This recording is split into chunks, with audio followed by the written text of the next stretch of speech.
What's going on, everybody? Welcome back to another day, another episode of the Daily Grind. Nope, don't tune your television sets. I am burnt. I was up to a football game this weekend, and I got some sun, so it's not the white balance is off or anything. I mean, look at that. Look at that chat. That's what we call a farmer's tan. Okay, so don't worry about it. Your eyes are not deceiving you. I am that red. On today's show, it's everything about Arc Raiders. We played a bunch of Arc Raiders on about 6.5 hours. I was going to play 2 hours. I was going to play 2 hour stream on Friday morning, afternoonish for some of you. And I ended up playing almost 7 hours. Okay, 7 hours of Arc Raiders on Friday. We were joined by Mr. Luke. Mr. Luke's in chat. Make sure you go check out his channel as well. And then we also played more this weekend, but I went to a football game on Saturday. Didn't play at all Saturday. I was exhausted. But I played Friday night for about another 2 hours in the evening. And then I played another 2 to 3 hours yesterday on Sunday, late night. And boy, let me tell you, I love it. I love it. I watched a couple of videos of people talking about how they didn't like it, which is cool, right? I thought I would be one of those people that didn't like, what it was going to be, but it completely changed my mind when I started playing it. It's a fantastic, at least in my opinion, it's a fantastic game, well polished. We'll talk about it. We're going to watch a couple of videos of people talking about it, good, bad, ugly, whatever.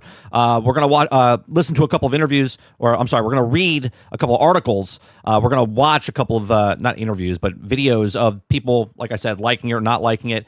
I'm going to give you my experience this weekend and what I like about it and what I don't like about it and whatnot. But RJ says the truth lies, the always online song. Yeah, well, I appreciate you. If you guys like the music, you can always go check it out on Spotify, iHeart, Pandora, Apple Music, iTunes, wherever it is. All that music that I play in the morning show. A couple songs are not up yet. They're more, working on them. I put them out there. You guys can listen to them in the beginning of the show. Like we just did the Embark one for Arc Raiders this morning. If you missed that, you can rewind and listen to the Arc Raiders one. But I love doing the music. If you like it, appreciate it. You can support me in other ways by hitting the like button, hitting the subscribe button, go download the music, listen to the music, stream the music, whatever it is. I do appreciate you. What's going on, chat? How's everyone doing? Hope everyone had a fantastic weekend.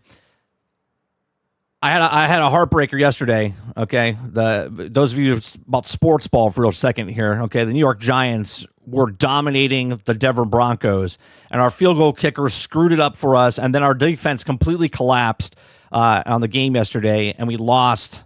We should have won 34-33. Instead, we lost 33-30, 32.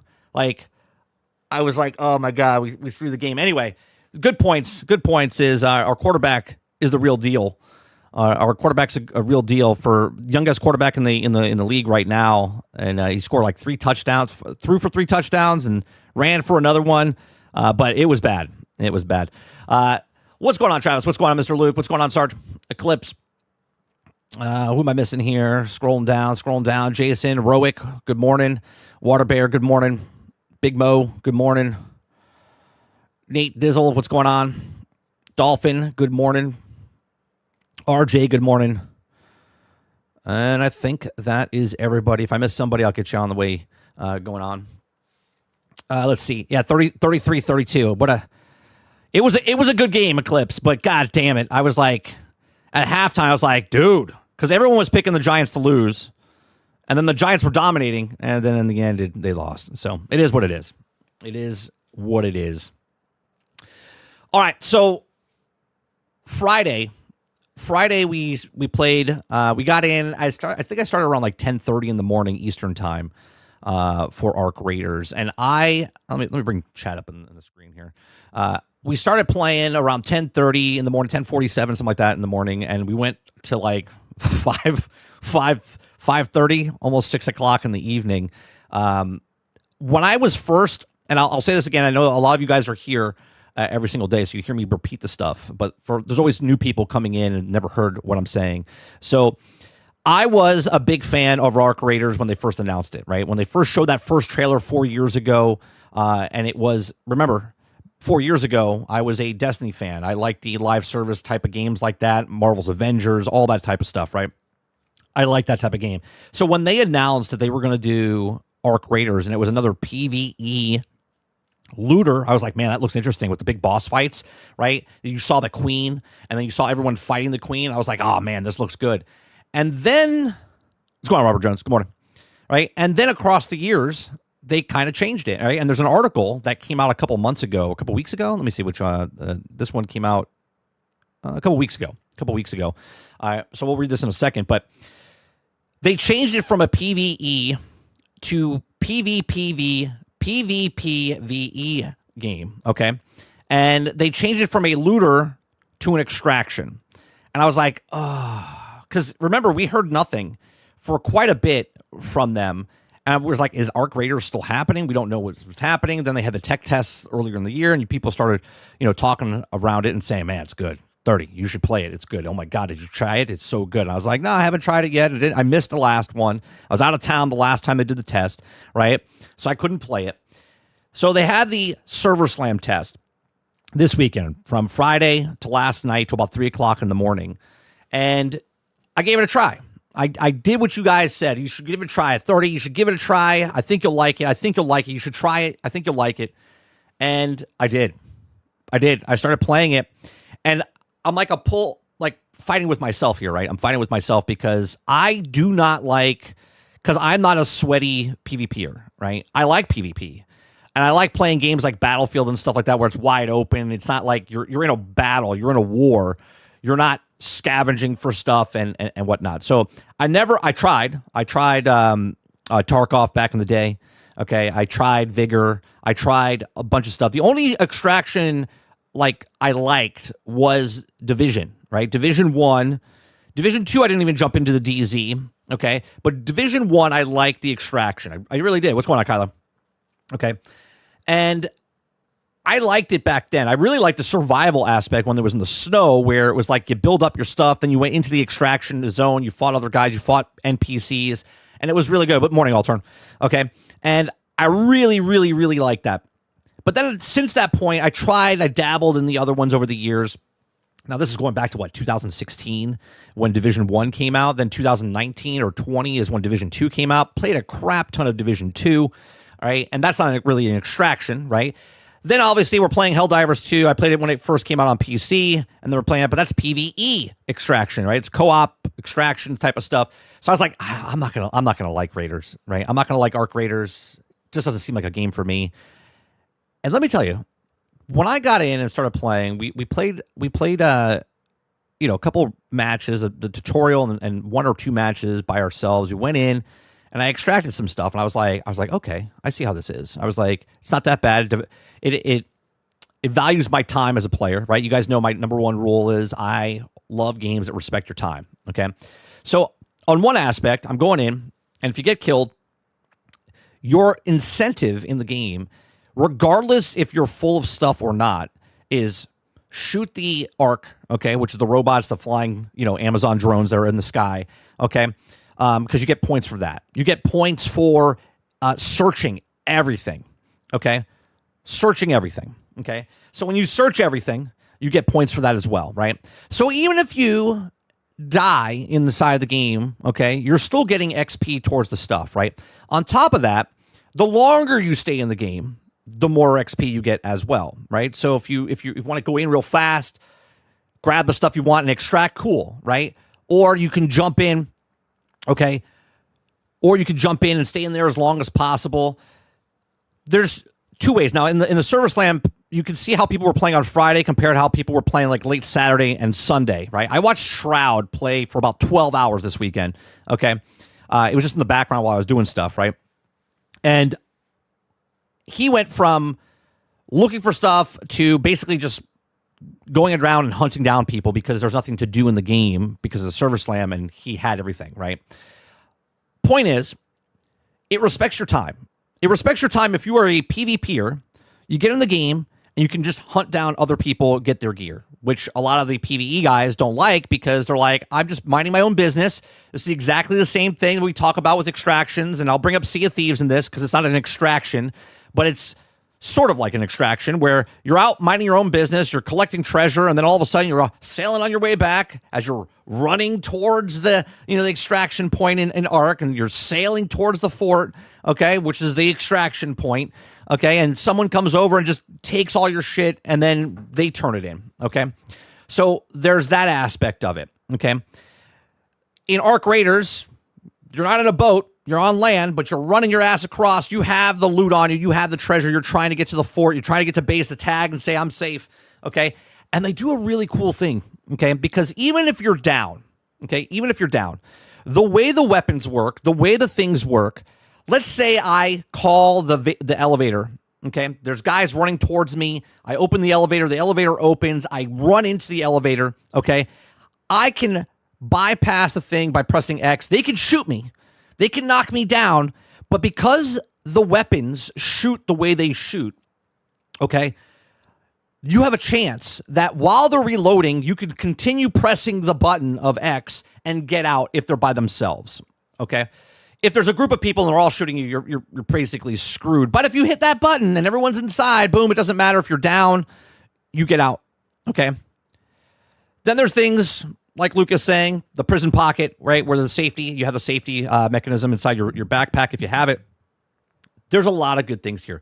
The way the guns feel are fantastic, but I won't get ahead of myself. It's just far as we'll talk about what the game is, right? So as a PvE guy, a lot of people are complaining about the Ark is too bullet spongy. And I watched Summit. I watched a lot of the PC guys that play a lot of these games, Shroud, Tim the Tapman. I watched Dr. Disrespect. I watched Summit. I watched a lot of people, right? Burnt Peanut, right? A lot of bloodthirsty guys that were playing the game and just hunting down people. And their complaints were that the PvE aspect of the game got in the way of them killing the other guys. And I was like, don't you see? This is perfect. This is a perfect balance because it incentivizes you to work together to kill the things that are after all of you, okay? You can use the Ark in your advantage because you can see where people are if they're just running around, no one's shooting. You can see if they turn from patrolling and they turn yellow, you're like, oh, someone's over there. I'm not going to go over there, okay? So you sneak around. It actually, behooves you to not fire your gun if you're just running around and whatnot. And then what comes into the mix, which is not new in these types of games, but your microphone. Your microphone, let me tell you something. When I played in my solo experience, I had a fucking blast, okay? I thought I was going to despise this. I thought every time I got killed, I was going to be viciously pissed off, okay? And I was complete opposite, right? I turned into the skid, right? I turned in to the skid of, I thought I was going to hate it, but instead I absolutely love talking to people in the game, okay? There was so many people. Now, I'll give you my experience here. I know I'm all over the place type of stuff, but I'm giving you my raw experience with Ark Raiders. Those of you that are just joining, what's going on, Winzo? What's going on, Brainchild? Right? When I was in the match by myself this weekend, I'll talk about the co-op stuff when I was playing with Luke and Jay Breezy, okay? But when I was by myself, I had the best experience at it, which I have it up on my other channel, 30 and Still Gaming, if you guys didn't watch it. This one match, after we played for hours and hours with a group of people, I went into the match and I went in by myself. I was like, I'll just go in by myself. I went in by myself and I got into this one building, okay? I got into this one building and I heard footsteps, right? And I was like, all right, chat, there's a guy in the building. I'm gonna call him out. I was like, hey, buddy, I'm not gonna hurt you, right? He's like, hey, what? He's like, hey, what's going on, man? Comes back up into the room, helps me, okay, to tell me where the fuel depot was, okay, which I thought was amazing because chat wanted to help me and tell me where the fuel depot was, even though we found the fuel depot 4 hours ago, okay? I wasn't paying attention then, but I already found the fuel depot or the fuel depot, okay? And I was like, motherfucker, right? Anyway, so I started talking to this guy in the game and he's like, hey, yeah, I can go with you. And I was like, all right. So then we went together And then we started bullshitting with each other about the game and whatnot. And then we went into this other location, and then we saw 2 other guys, and they wanted to fight. But then he said, hey, we're good. Then they joined us, and then we had the Rocketeer. Is that his name, the Rocketeer? I don't even know if it's the Rocketeer, right? The rocket, giant drone in the sky, like a mini boss, whatever he is. Okay.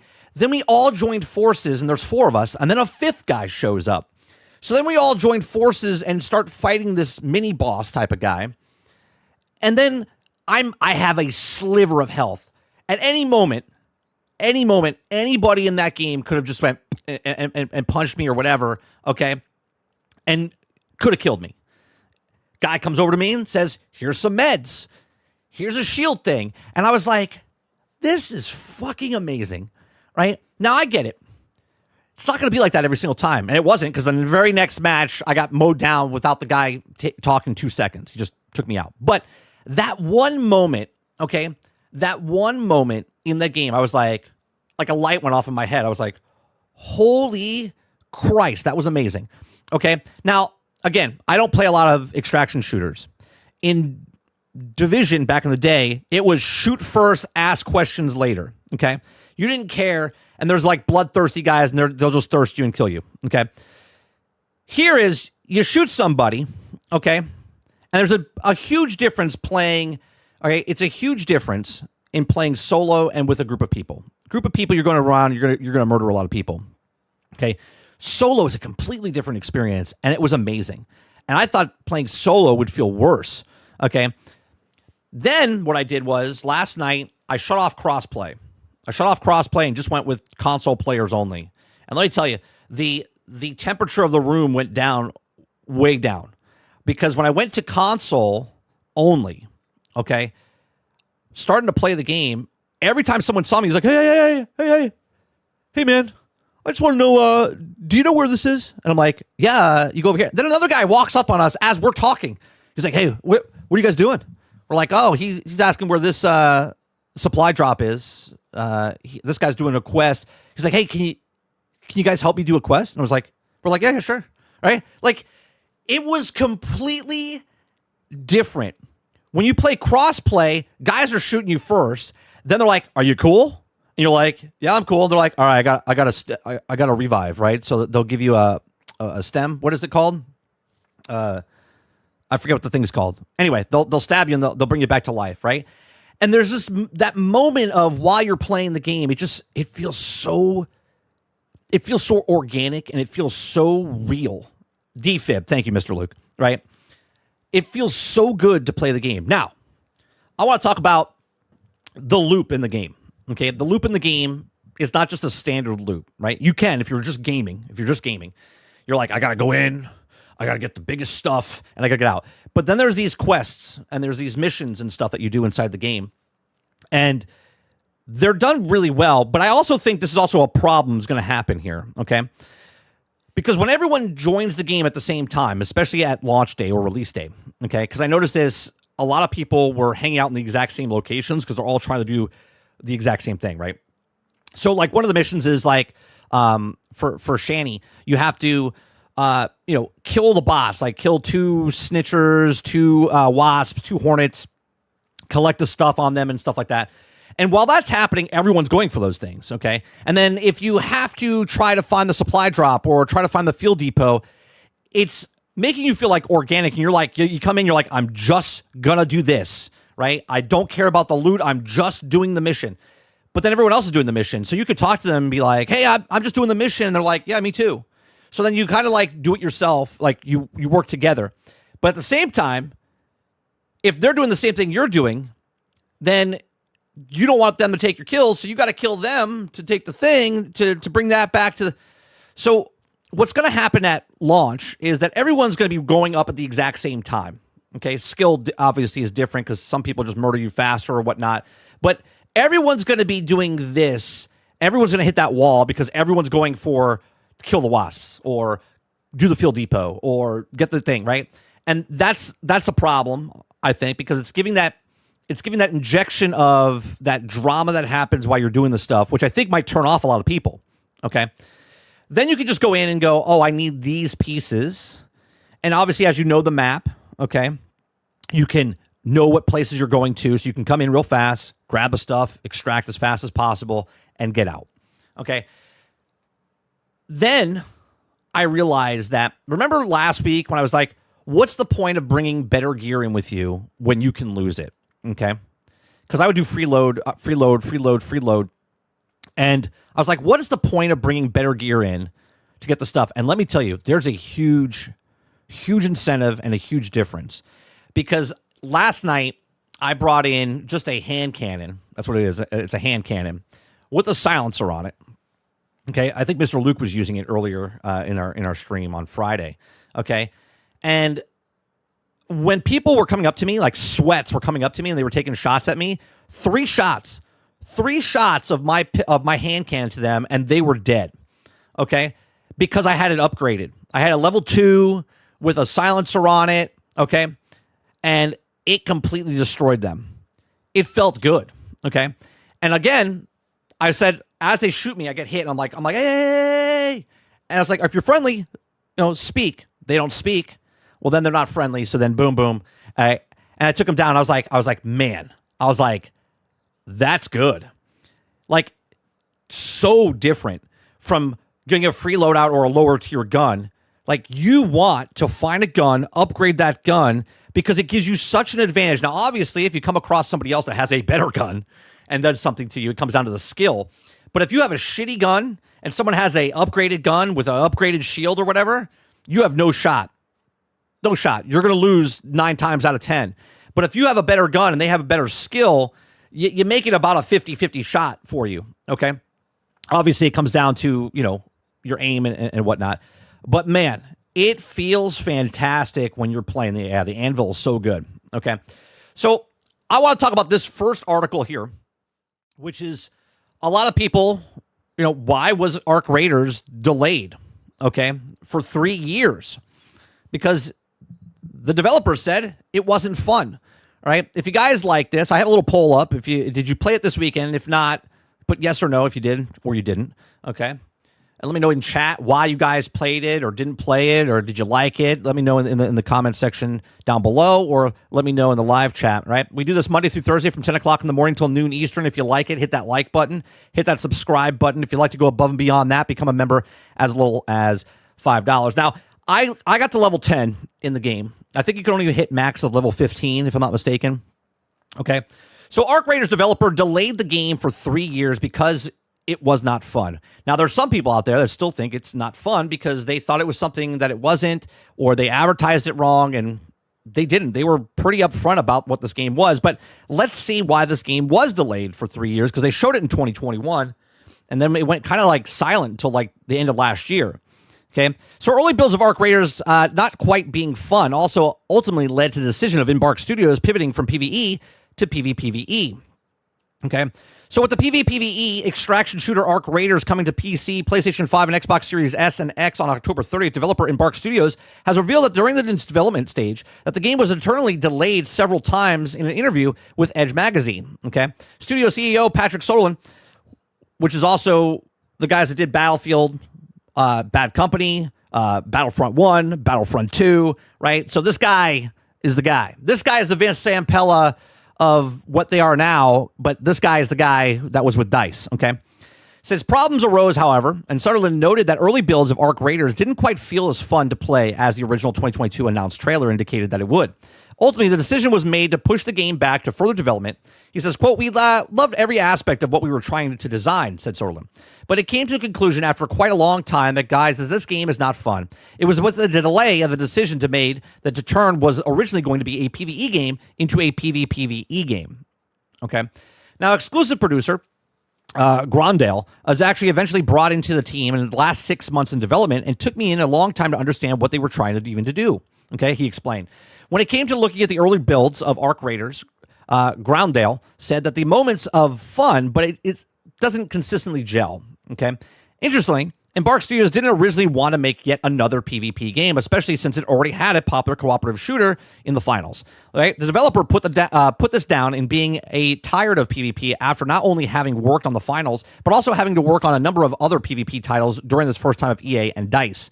Now, Arc Raiders was originally also planned to be a free-to-play game back in August of 2024. However, the studio announced that it was also pivoting the project instead of a premium game price to a $39.99. Along with this playtest for PC version of Arc Raiders was also announced with the start of October 24th and the end of October 27th, just a few days before its release.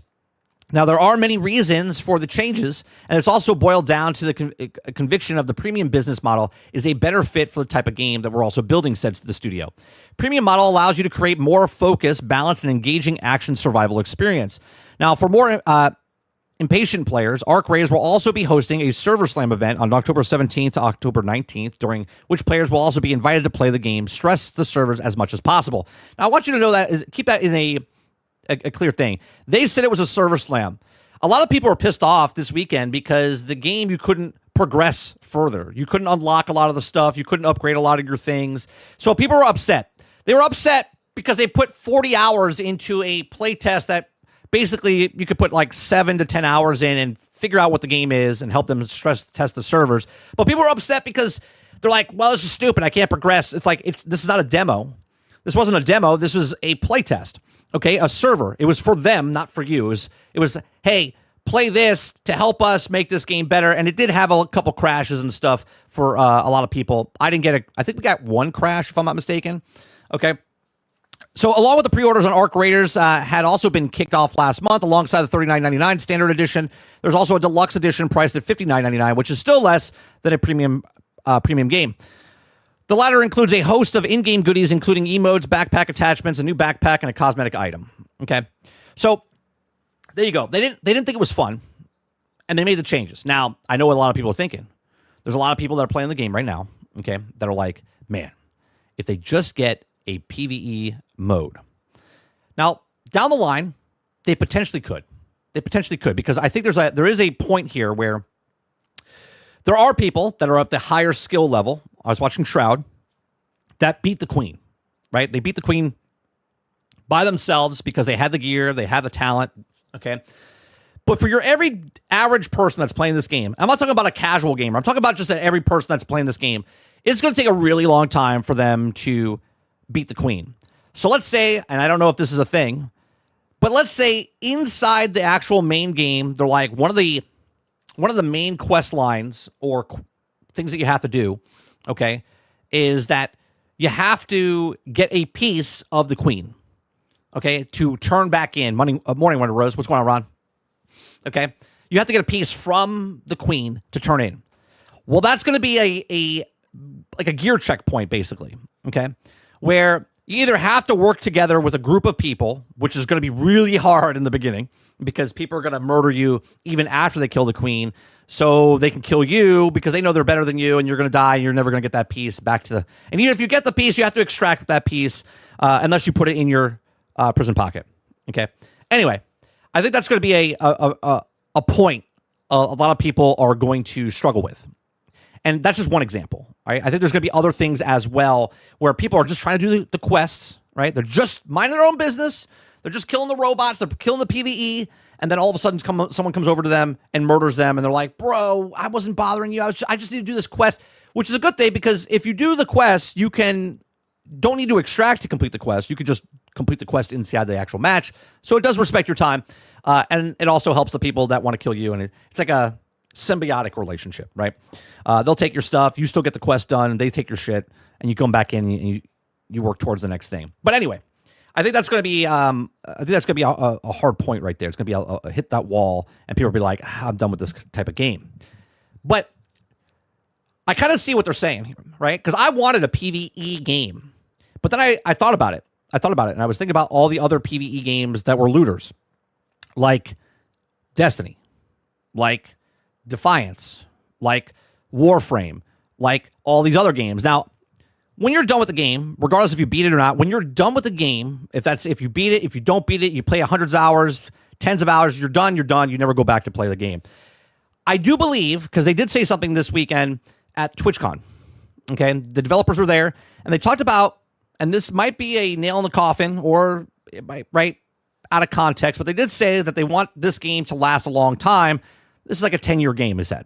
Okay, and I was like, oh, oof, right? Just, how about we just make a good game?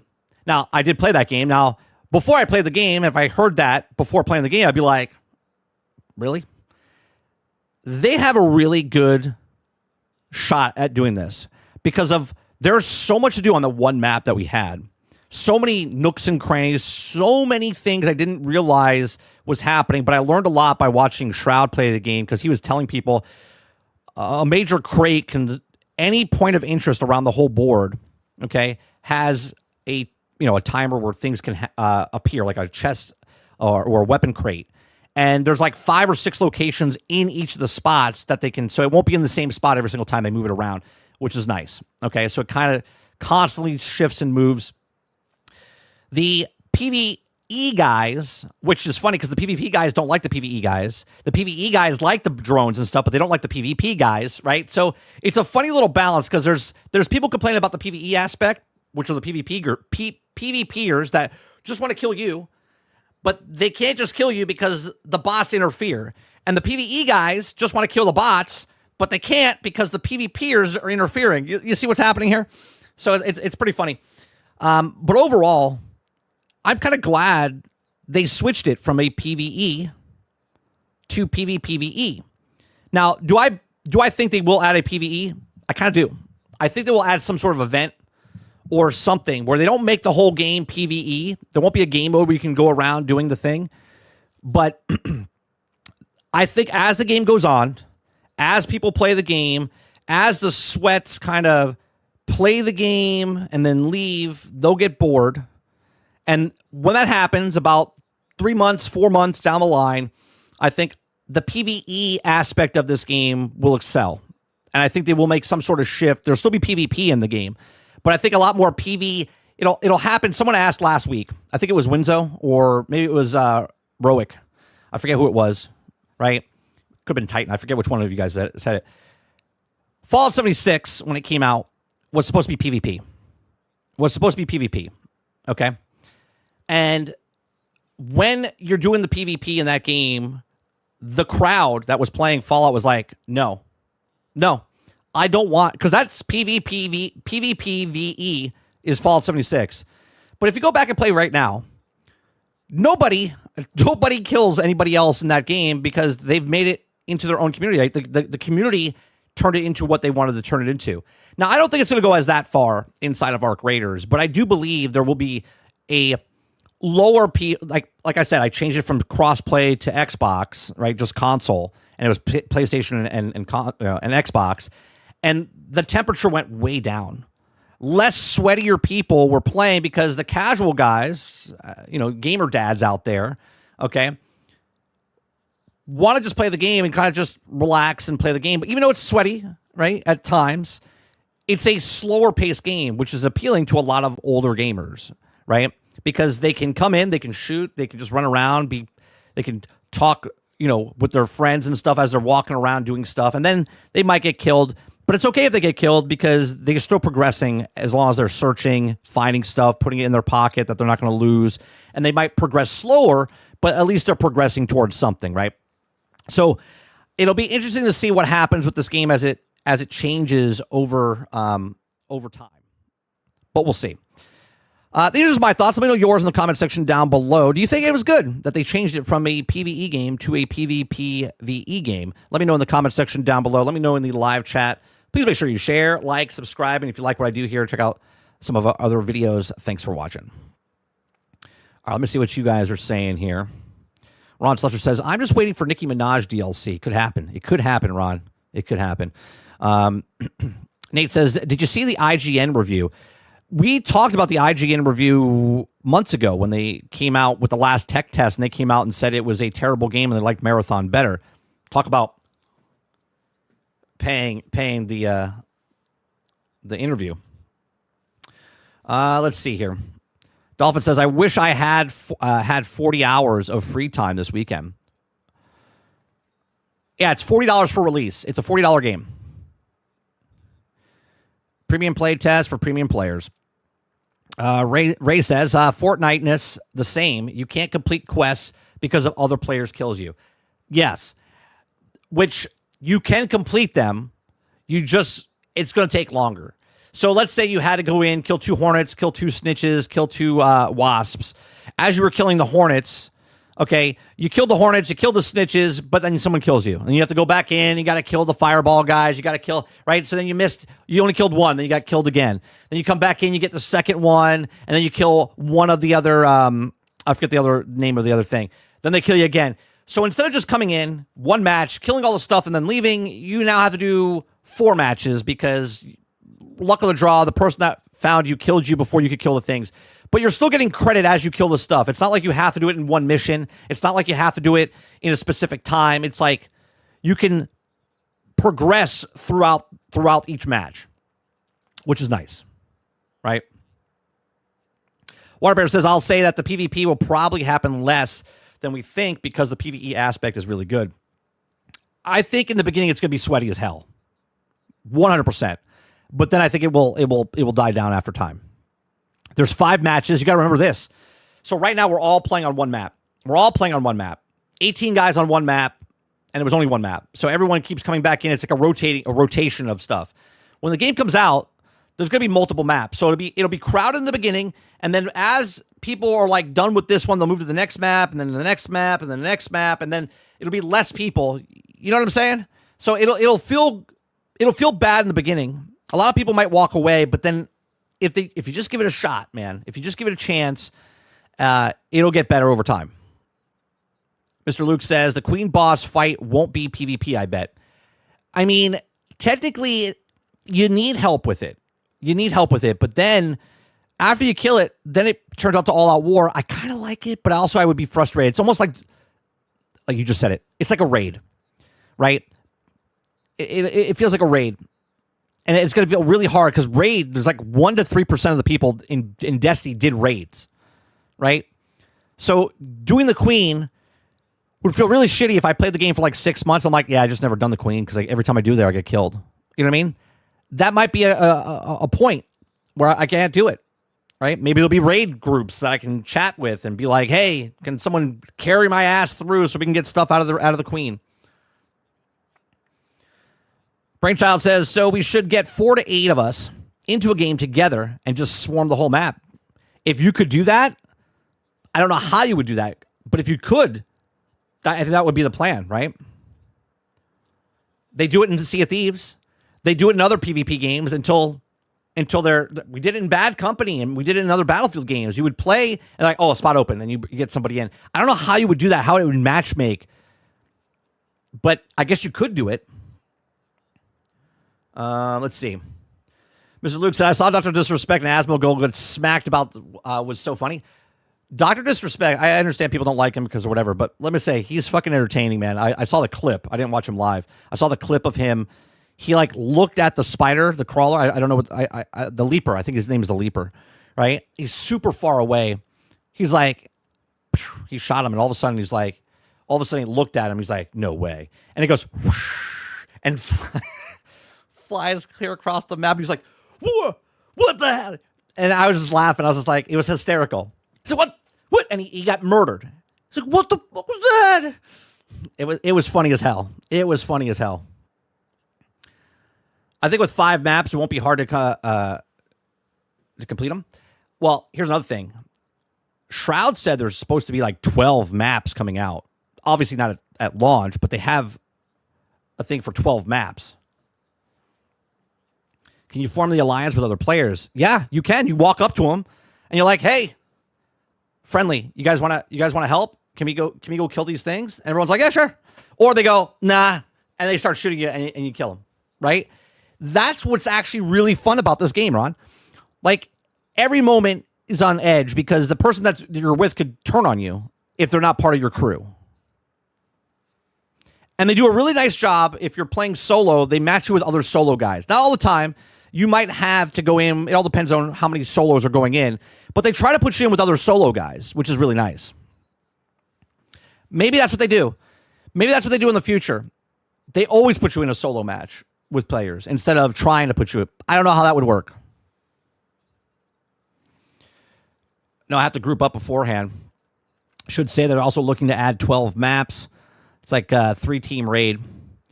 Let's see. Eclipse says, I didn't get to do it, but Did see Shroud do a little puzzle that shoots the pot. Yeah, I saw that. I think it's cool that the map event also makes others stuff happen in other map. Yeah, what they're doing in this game, the sound design, the graphics, the set pieces that they've created in this game are very, very good. Very good. And it doesn't really surprise me.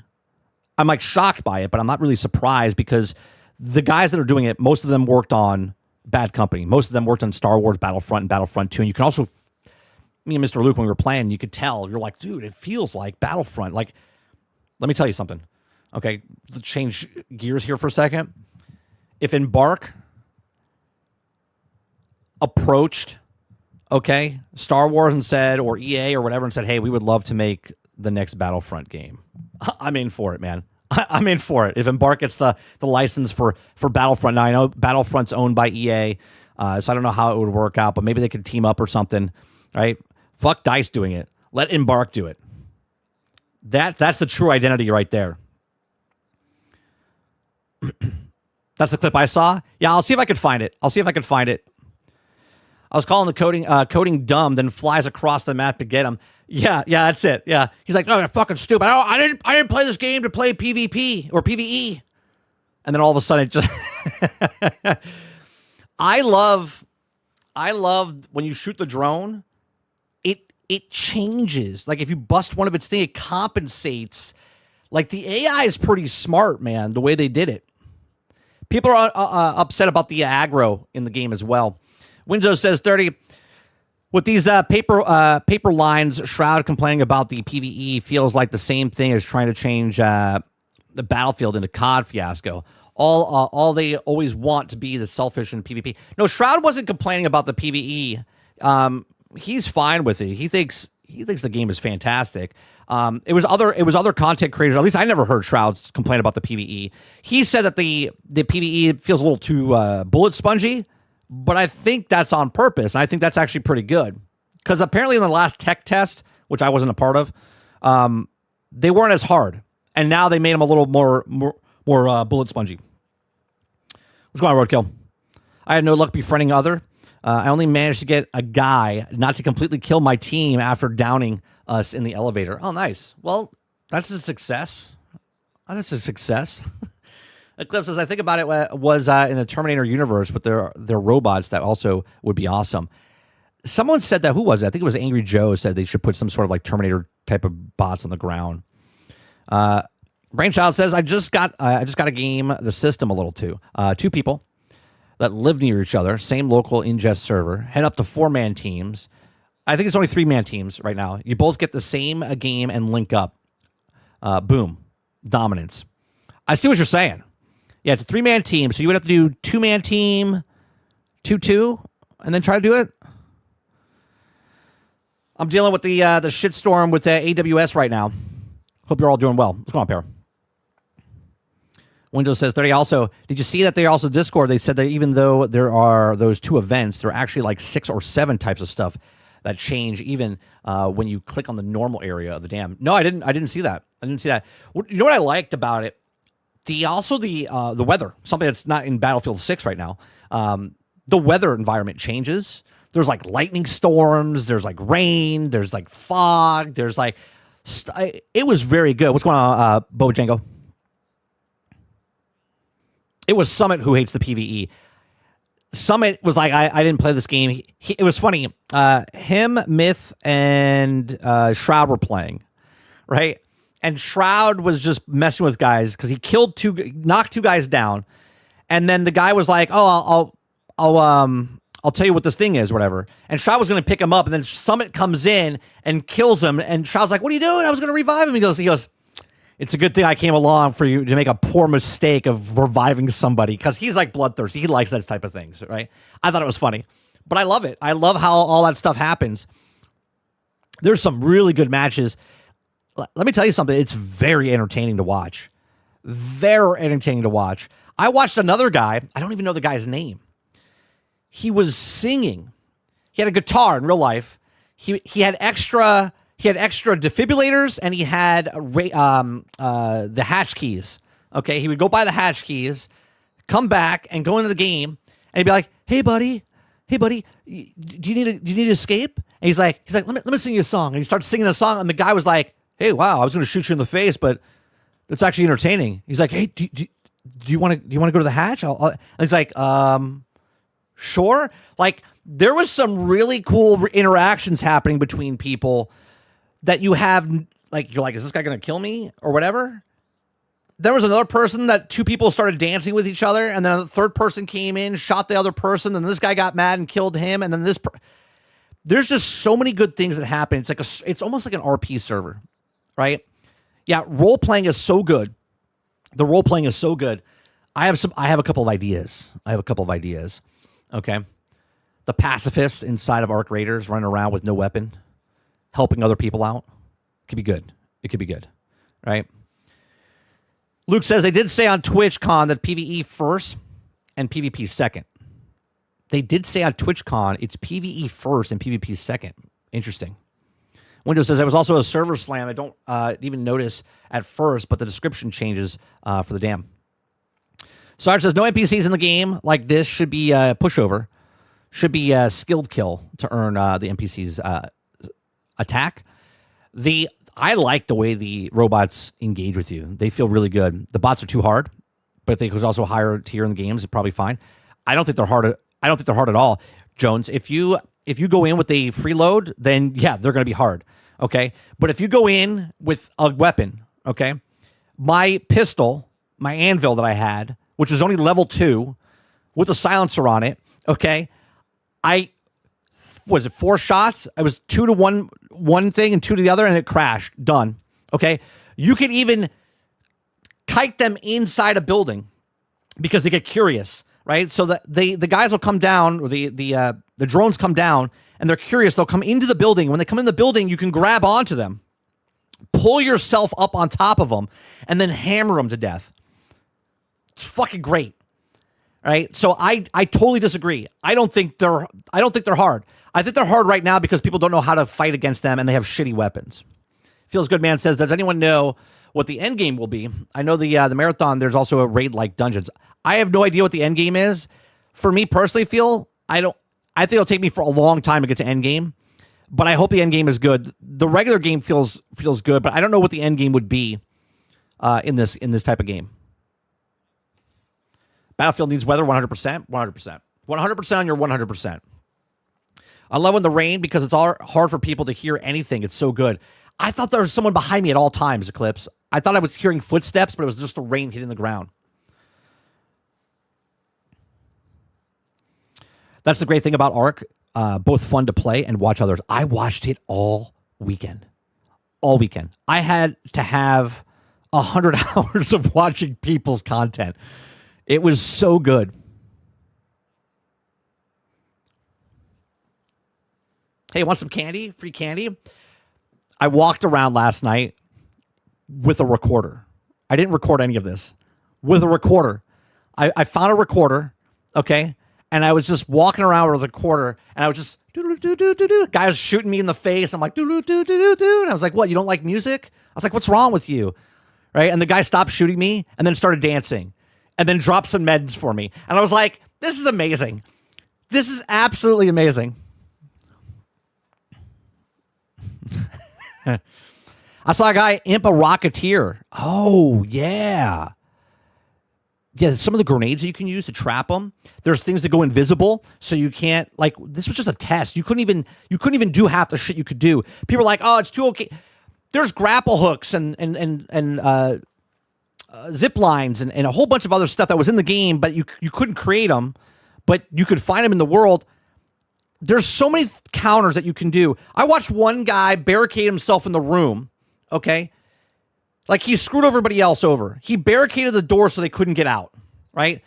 It's fucking genius, right? You're just messing with people. You're like, yeah, good luck trying to get out of this door, okay? Because the timer's running out. You're going to die inside there. You're not getting anything, right? Everyone has this mentality of, I got to kill you, okay? You got to kill me. But there's so many different plays that you can do in this game. It's phenomenal. It's phenomenal. I've only had one big screen because I had to move furniture into my living room. You can't get that in Battlefield 6. They have so many things. Yeah. The grenades are also so OP. People aren't using them in PvE for some reason. Oh, I saw plenty of people getting destroyed. I mean, they destroyed me and Mr. Luke. They were throwing grenades at us, and we were almost dead. But then we backed up, healed, and then went back in. Windsor says, see, guys, I told you. You know when 30 loves a game because you can hear it in his voice. He starts talking fast because he's so passionate about it. He's hooked, and I don't blame him. Play made, way worse. Or wait, worse. The wait is worse. Yeah, I want to play it now. I do. It's really good, Winzo. Really good. All right, let's watch a video here. This one's 29 minutes long. I don't know if I want to watch that one. This one, that's 34 minutes long. Hold on a second. These are both really long videos, 29 and 34. Maybe what we'll do is watch these. We don't have to watch the whole thing. Maybe we'll just hit bullet points and whatnot, and we'll go, we'll watch it 1.25. Let's see if that works out. Let's see. Shooter, haven't we had enough? Isn't this genre getting a little too oversaturated? Well, no.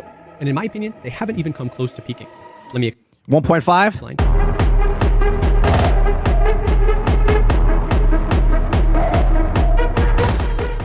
Almost every genre of games has more than one quote-unquote. He's pretty fast talker. Let me see. If I go to 1.5, is that going to be too fast for you guys? Big game in them. There were a million battle royales that came out in the wake of PUBG until it mostly settled on the big four. And each of these games is largely similar to each other at a 10,000-foot view. They're all essentially just last man standing. Why is it not going full screen? I mean, it is, but they are different enough to appeal to different gamers within the genre and can provide a vastly different experience to gamers that enjoy battle royales. Yeah, it's too fast. It's too fast. It's too fast. He's too fast. Hold on one second. Default view. There we go. And this has happened across most genres. Your more classic first-person shooters always had Call of Duty and Battlefield and Medal of Honor and Halo, and even tac shooters have Counter-Strike and Valorant. I love that it's third person. A lot of people were complaining that the third person sucks because you can peek corners. Yeah, everyone can peek corners. Everyone can use it to their advantage. So why is it bad? It's like, oh, well, you could compete. You could peek around a corner. Yeah, so can you. Right? And there's a lot of advantages. I was watching one guy give tips. He says when you breach a door, don't breach a door in the center. Breach a door on the side. So when you breach on the side, you can actually turn your camera and see behind, like your peripheral vision, you can actually see people. I was like, dude, that's gold right there. Before we get to the meat and potatoes of this video, we got to talk about something. The oversaturated genre argument has always kind of baffled me. Should a good game not get made just because other games in that genre exist? Almost surely, if you wanted the devs to make Moses says 2.0 something other than extraction shooters, wouldn't they be working on games in other saturated genres? Like, we undoubtedly have 100 times more RPGs than extraction shooters, and yet some of the best RPGs ever are still coming out. In the last 3 years alone, all of 2022 to 2025, Helldivers 2, Baldur's Gate 3, Zelda, Elden Ring, Lies of P. These games have been released.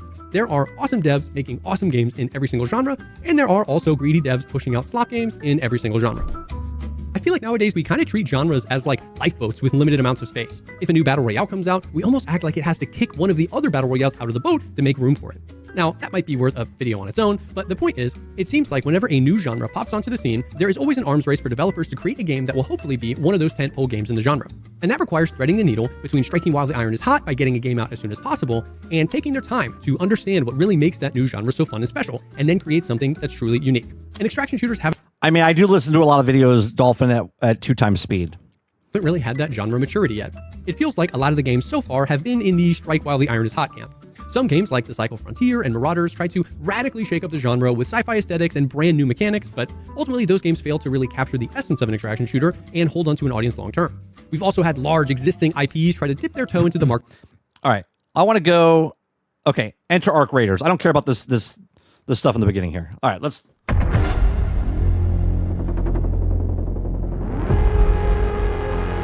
By the way, bonus that he had chapters. Okay. I don't do chapters myself, but fantastic that he did chapters.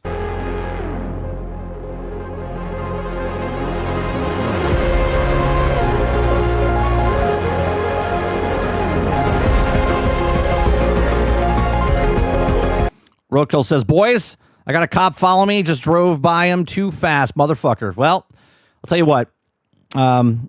Make sure you say, I wasn't paying attention. I was watching this guy on stream. His name's 30NSG. Make sure you give him a subscribe. Appreciate that, Roadkill. Sorry about that.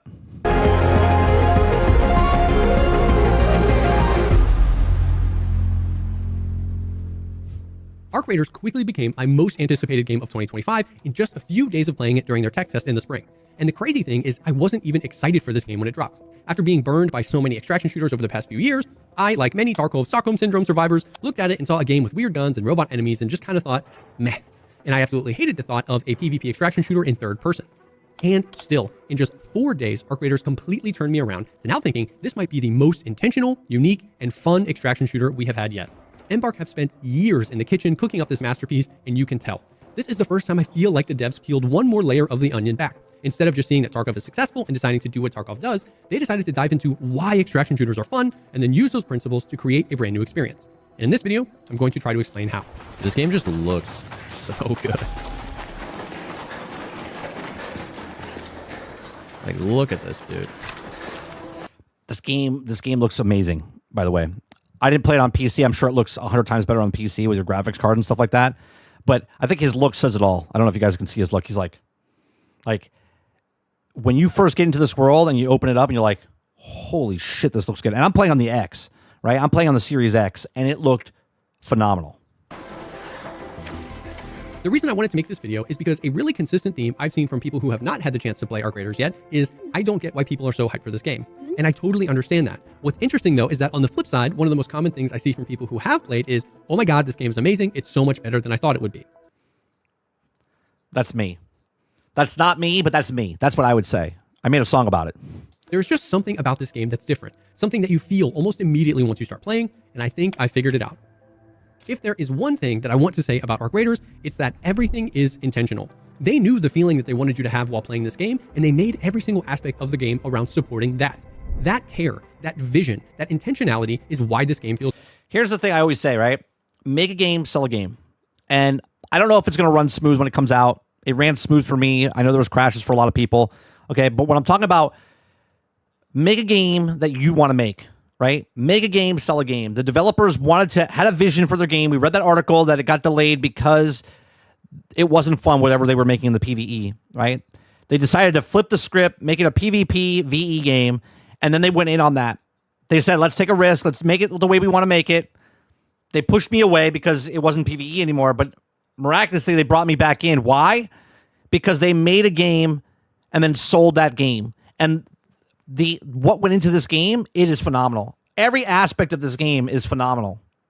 It's different. Also, and I can't stress enough how important this is, the game is fun. I genuinely felt like a kid again. I haven't had this much fun playing a game since the Halo LAN parties at my friend's house when we were kids. The amount of times in just 4 days I yelled, oh my God, no way you can actually do that, reminded me of why I love gaming so much. Robert Jones says, question to y'all. After you played Ark, do you feel differently about the genre as a whole and Marathon? No, Marathon can go fuck themselves because it's Bungie, so I won't support them. But maybe Marathon, me not being biased now, maybe Marathon will be better, but I don't care about Marathon because I will not support Bungie. But yes, the genre, but this is not like Hunt Showdown. This is much more I want to say much more, but this is casual-fied. They've done something here that can bring in the casual gamer. Now, will it be popular? I don't know, but they did it where a casual person can jump in and play this where they don't feel pushed away because of the PvP. But I do want to dive into why I think this game is so fun and what elements specifically of the game best display how intentionally Water. That's exactly right. Not the genre as a whole, but this game in general, yes. That's good right there. Yes. Was designed. First and foremost, Arc Raiders feels extremely fresh. In my opinion, this game rides a perfect line between familiar to what we expect from extraction shooters, but different enough to be classified as its own thing. It's sci-fi, but we're not flying around in spaceships shooting aliens. The game is set on Earth with environments that feel familiar. The maps are gorgeous and do a great job of being both immersive and highly playable. Arc Raiders is definitely not a milsim game, but it doesn't necessarily feel wholly unrealistic either. The guns and gear all feel like decades of... Look, this weekend, the extraction it's nowhere close. You look at the extraction genre, this 5 times the amount of people that were playing this game over Hunt Showdown or all the other ones, right? Or no, what's the other? Tarkov. Tarkov, is it Tarkov was on Steam or Hunt Showdown's on Steam? Anyway, whatever was on Steam, because I know one's only on their own platform. It was like 5 times. It was the most popular extraction shooter ever on Steam, right? Now, I don't know if it's the most popular extraction because I don't know the numbers of the other one. Okay. But think about that for a second. This one this one game 5 times all of the other extractions that were on the platform. That's how casual this brought in people. People scrapping things together with the tools that they have. The movement feels weighty and grounded. I mean, these animations for going into a full sprint or how people ragdoll when they die, they feel so satisfying and they feel really grounded. And the AI in the game being robots that took over the world doesn't really seem too far-fetched. Actually, it might even seem a little prophetic.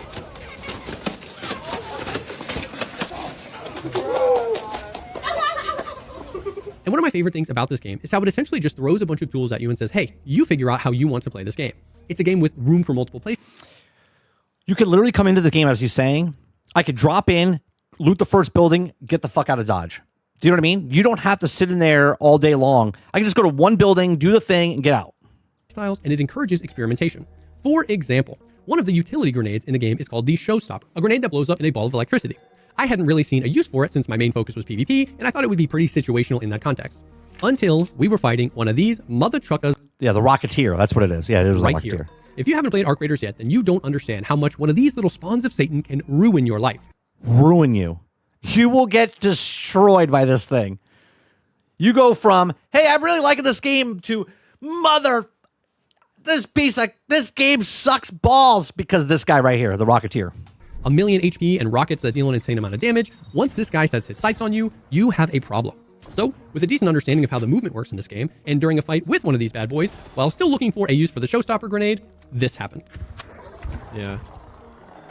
I've got 2 showstoppers.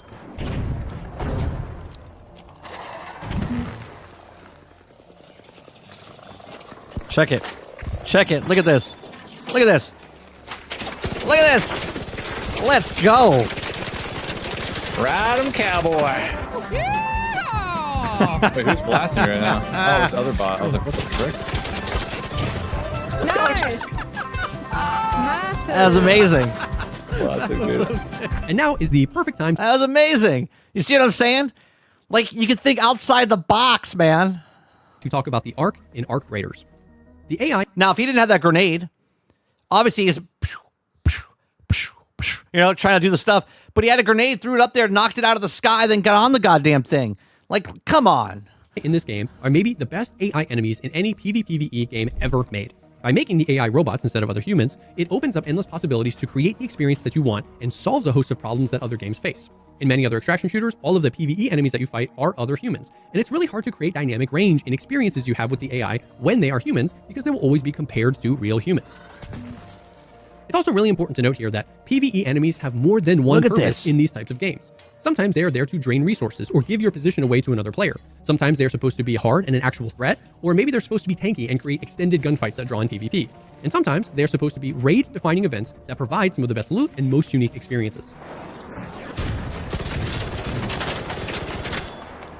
This is... See, the problem with the raid stuff, and again, this is me not complaining about it. This is me showing kind of a flaw, which happens a lot in games, right? It wasn't a big deal in Destiny when the raid, because you got raid gear, and it wasn't like super OP. I mean, it was a PvE game, right? You played PvP, but it was separate, okay? In this, PvP and PvE are the same, in the same world, in the same map. So if a person goes in and gets the best gear with the raid because they have the talent, they have the crew that can go do it, okay, and they get that stuff right away, they're going to wreck face and the rich get richer, right? You can't stop that in any way, shape, or form. So it'll be interesting to see how fast that happens, where this group gets much higher and then just keeps shitting on this group because these guys get bored, because once they have the best stuff, they're going to go to all the maps, they're going to all the things. And again, this weekend is a short picture of it all. Friday, nobody had anything. Okay? Saturday, after the streamers and stuff streamed for 15 hours and they had a lot of good stuff, they stopped going for gear because they didn't care about the gear anymore, and they just wanted to kill people in the game. This was a snapshot this weekend on how fast that would go. Now you put the full game out. If there's 5 maps, 6 maps, 7 maps, whatever it is, how fast is that curve going to go where the upper echelon get to this point and then start shitting on the people, shitting on the people below? How fast is that going to happen? All extremely hard to do with human AI. If the AI feels too basic, people will complain that the human seems stupid. If they're too tanky, it feels super weird to shoot a guy in the head 10 times without him dying. When the AI are supposed to be a threat to the player, it can be frustrating because they might have the reaction time or accuracy that Water Bear, I probably will, but I gotta see when it comes out if there's server issues. Like, I'm not buying it when it comes out on that day instantaneously, right? I don't pre-order. I'm not going to pre-order, okay? But when it comes out, if people are just playing it and there's no server crashes or queues or anything that's problematic with the game, if there is, I'm not buying it day one. As soon as they say, oh, it's optimized, it feels good, there's no crashes, there's no queues and stuff like that, then I'll purchase it right away. No real human would ever have. And on top of all that, as the player, it can be sometimes hard to tell what experience any given AI is supposed to be providing because they all look so similar. Arc Raiders completely avoids all of these problems by making the AI in the game robots. Each and every one of the Arc was purpose-built to create a very specific experience. And since they are all distinct sizes and shapes, the player intuitively learns them as they play the game. Snitches are there to alert other Arc of your presence. Okay, snitches, let me tell you something.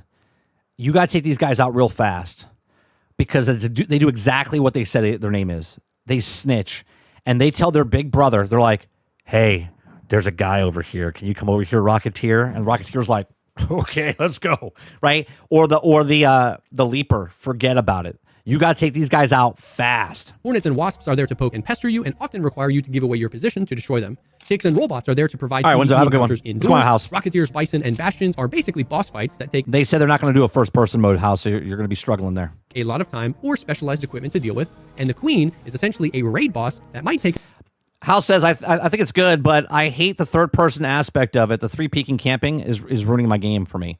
Yeah, but you can peek them as well. I don't understand how, if you can both do it, how is it a problem? a group of people an entire raid to defeat. And they are just made so goddamn well. They interact with the world around them exactly how you think they should. And this actually brings up a really interesting point in the conversation around realism. Let me ask you something.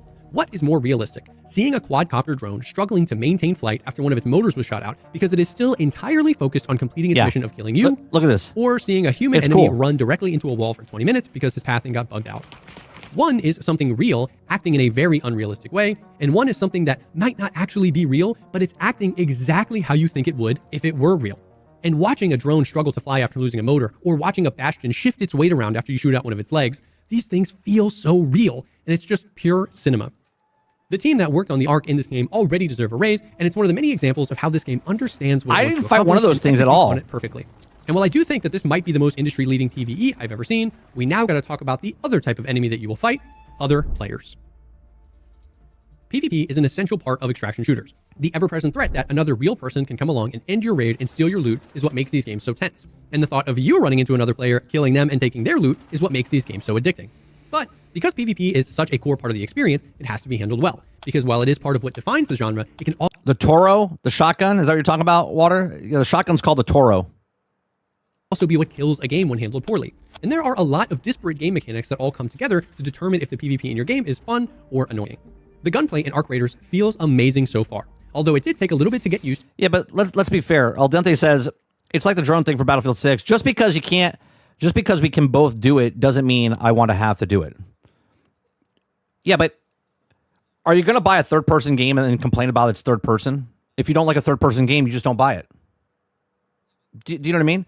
It's not like you're going to buy a third-person game and go, man, I wish they had first-person in it. I don't really like this peeking stuff. It's like, you knew there wasn't first-person in it, so you're going to buy the problem and then bitch about... Do you know what I mean? Like, here it is. It's third-person. It's not first-person. So you know there's going to be third-person perspective peeking around corners. So why would you be like, I'm going to buy it and then bitch about the peeking? Coming from games like Tarkov. And that is because it benefits from sidestepping some of that hardcore realism a bit in the same way that the AI does. Instead of lasers, flashlights, 60-round mags, and 12 different ammo types for each gun, they chose to refine the combat and gunplay down to a simpler form. The guns look like they've been cobbled together in a garage, and that actually serves a purpose. Lower magazine capacities and the lack of long-range optics means that they can more precisely control how fights go down. And there still is complexity there to the gunplay though. Each gun has its own weapon mods that can be attached or detached and looted during raids, and each weapon can actually be upgraded several times using materials found in raids to upgrade their base stats. They have struck a really cool balance here. The combat rewards good positioning, good shot placement, and using map knowledge to your advantage. What he's saying, positioning, map knowledge, you know where things are, the peaks around the corners and stuff like that. Obviously, when we first start, you're not gonna know that. And also, the people that play these games more and they played other games and they're very strategic on the way they play stuff, they're gonna have an advantage. It's just what it is. On your enemy. It also promotes creative thinking with all the utility that the game provides, like smokes and zip lines. It respects the player's time by drastically reducing the ability to just get Agreed. one shot, but also respects the Agreed. pace of a good fight by not allowing anybody to be a walking tank. Speaking of respecting the player's time, a game's spawn system is another element to the PvP that not many people talk about. Spending the time to gear up, figure out what quests you want to do, load into a raid, and then just get bodied by a guy that spawns right behind you. This shit never happened, at least in, well, PvE, they attacked me right away, but I've never got a person right near me when I spawned in. Is an awful I'm not going to say it can't happen. Timing, guy could be running that direction, and all of a sudden you come out of the thing, he could see you. feeling. Arc Raiders actually has a pretty unique system here, where instead of spawning everybody at the start of the raid, there are basically 2 waves of spawns. This allows them to control a lot. They can reduce the immediate spawn fights because they don't have to spawn everybody so close, and it allows them to keep the raids relatively populated throughout. Many other extraction shooters... Here's another thing. If you have 18 guys on the map and no one fights, okay, nobody else comes into the map. You understand what I'm saying? Like, if you have 18 guys on the map and they're all doing their own thing and no one's extracting, they're just all doing their own thing, no one else is coming in. It's maxed out at 18. Soon as people fight and get killed, that's when the next group can come in the middle of a match. Struggle with everybody fighting right off spawn, and then the raid can feel dead just 5 minutes in because so many of the players are either already dead from those spawn fights or are leaving the raid with all the loot from those fights. In my experience with Arc Raiders, it feels pretty good. Not overcrowded, but not empty. Now, there are definitely some instances where this system might cause some problems. If you are trying to loot a specific POI or use a specific key, if you get into the raid in that second wave of spawns, you might not get that opportunity. But in the tech test, I never really noticed any of those issues and never even really noticed when I got in that second wave of spawns. I personally am glad they are trying. We had a couple hiccups, but that's because we played with Mr. Luke and he's overseas. But other than that, like a little bit of rubber banding that happened. But other than that, it was very smooth for me the entire time. Trying to tackle this problem, and I'm not going to say it was super smooth for everybody, but for me personally, it was super smooth. hope that they can optimize it to minimize any potential issues. Now, once you do get into combat with somebody, Arc Raiders uses a traditional health plus shield system. But once again, the whole combat system seems to be balanced for that sweet spot of a fight lasting long enough to breathe and create cool moments, but not so long that you feel like you can't kill somebody. The higher tier shields absolutely provide some additional health for you, but House, you literally could take all the stuff that you have, and maybe you didn't know this, right? You can literally, because House is saying that the game is going to be brutal for latecomers. My entire experience devolved into going into every match with nothing but a starter kit. That's game for 40 hours until I unlock better perks. No, you literally could break down everything that you found inside the game. Get the money, go purchase a gun, purchase the material, like purchase the actual, like, not the silencer, but the choke or the extended mag, right? And you could literally do that. And again, this is a test. In a regular game, you could upgrade your gear if you wanted to, okay? In this particular version, you couldn't because you couldn't upgrade your stuff. But you could literally go buy the stuff, sell everything that you have because it doesn't matter, right? And then purchase a better gun and then go in there and have a better chance instead of just using this freebie every single time. not so much that you can get sloppy. In many other games in the past, if you saw someone with purple or gold shields, El Nini says you buying this? There's no way Yes. you could win unless you also had that gear. And it did not feel like that in Arc Raiders during the tech test. Also, there are no colored hit markers either that tell you what tier of shield someone is wearing, and this game definitely doesn't need them. A good extraction shooter is about riding the razor's edge of good gear mattering enough that you want to bring it into raids, but not so much that you can rely on it to be unkillable. This almost always comes with a huge trade-off, however. Slightly longer time to kill feels great until you are a solo player who constantly runs up against squads. But if you are someone that enjoys gaming solo, boy, do I have some good news for you. Solo play is an extremely important and oftentimes overlooked aspect of PvP games right now. Not everybody always has somebody to play with every single time they sit down in game, and people are tired of being forced into parties of 3 in order to experience games. Well, you can turn squad fill off is not an acceptable response to the solo player community. Games like Escape from Tarkov, while not entirely... Nope, not buying it day one, El Nini. You just came in. I said if the game is smooth when it comes out, no long queues, no server crashes. If everyone talks about it and says it's smooth when it comes out, then I'll pick it up day one. If it doesn't, I'll pick it up later. Doesn't really matter. Solo friendly, avoid some of this problem because of how quick the time to kill can be. You can eliminate a squad of players with 4 bullets if you play your cards right, but that kind of just kicks the problem down the road because that strength can also become a weakness. It means that if you're a solo and you're in a fight with a squad, that fast TTK can be used against you. And it also kind of promotes a gameplay style of really just sitting and waiting until somebody crosses your path because largely whoever gets the first shots off wins. Sort of Roic. Yeah, it's sort of like that. Roic says it's almost like a rogue, where you have to upgrade in between matches so that you have a better and better chance of success. Yeah, let me tell you, upgrading your gun and bringing it back in. I said it last week. I don't understand that. But then I played it this weekend. I was like, dude, huge difference. Just leveling the gun up and putting a silencer on it or an extended mag on it gives you such an advantage over somebody that doesn't have it because they probably have a free kit.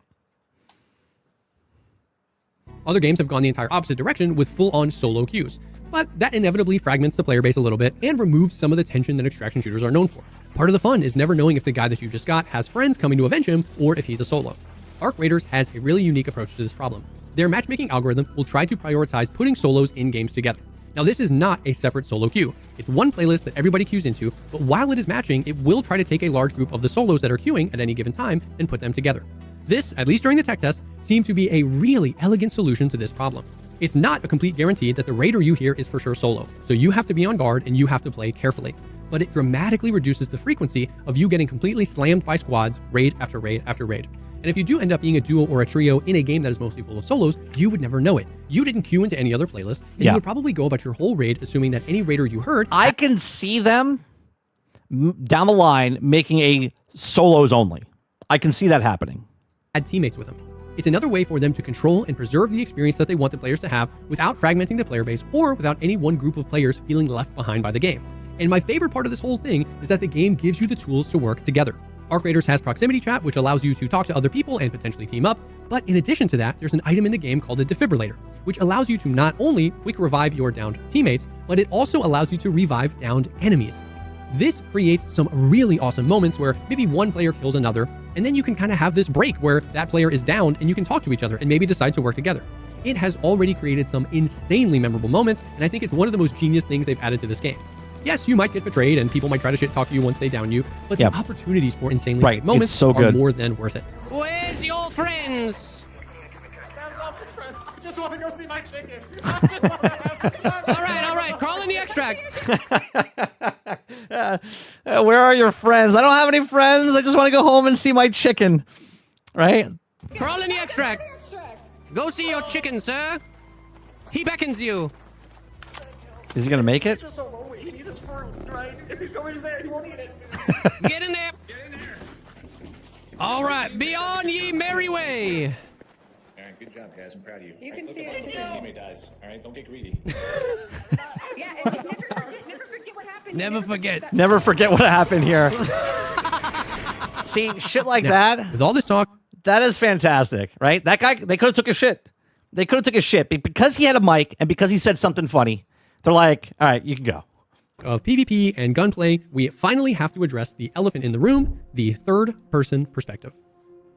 This is far and away the single most common concern I hear about Arc Raiders. People have really... There you go. This is for people like Crowded that don't like the third-person perspective. Let's see what he has to say about it. Really strong opinions about third-person PvP games, and to be honest, I can't really judge them because I was right there too. And then 4 days with this game completely changed my perspective. Ultimately, this is going to be a subjective thing. Some people, no matter how good a game is, are just going to prefer a game set in the first person, and that is completely respectable. However, the reason I waited until this point in the video to talk about this is hopefully by now that you can see that Embark have crafted this game with an almost unprecedented amount of care and intentionality. Can I say I love the fact that these guys are the people that made Battlefront 1 and Battlefront 2, or some of the developers anyway, not the whole team. And they put switching shoulders in the game, which I said should be a standard in gaming now. Like, left shoulder, right shoulder switching, and you can switch at any time. It's fantastic. They didn't just wake up and think, let's try this game in third person and see if it works. It was crafted for third person. And you may not realize on the surface how many different decisions and game mechanics exist to reduce or completely remove some of your main concerns with third person PvP games. First, it sets this game apart. Remember those screenshots we showed at the beginning of the video? Arc Raiders looks and feels completely different. And I promise you that even with robot enemies and a post-apocalyptic setting, if this game was set in first person, so many people would have just written it off as Tarkov with robot enemies. I think they would have. That's a good point. If this was a first person game, I think it would just blend into the rest of the fucking stuff. But because it went third person, it sticks itself out. Third person is a huge part of what immerses you in this world. Is Vigor, I forget it. Is Vigor first person or third person? And a big part of what sets this game apart.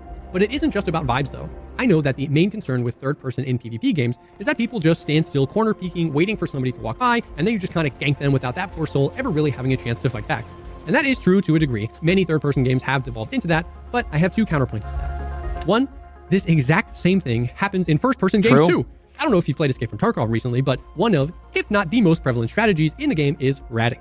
People have devoted their entire lives to finding spots to hide and do this exact same thing. They find a spot where they can see you, you can't see them, and they sit and hide and wait for somebody to walk in front of them, and then they gank you.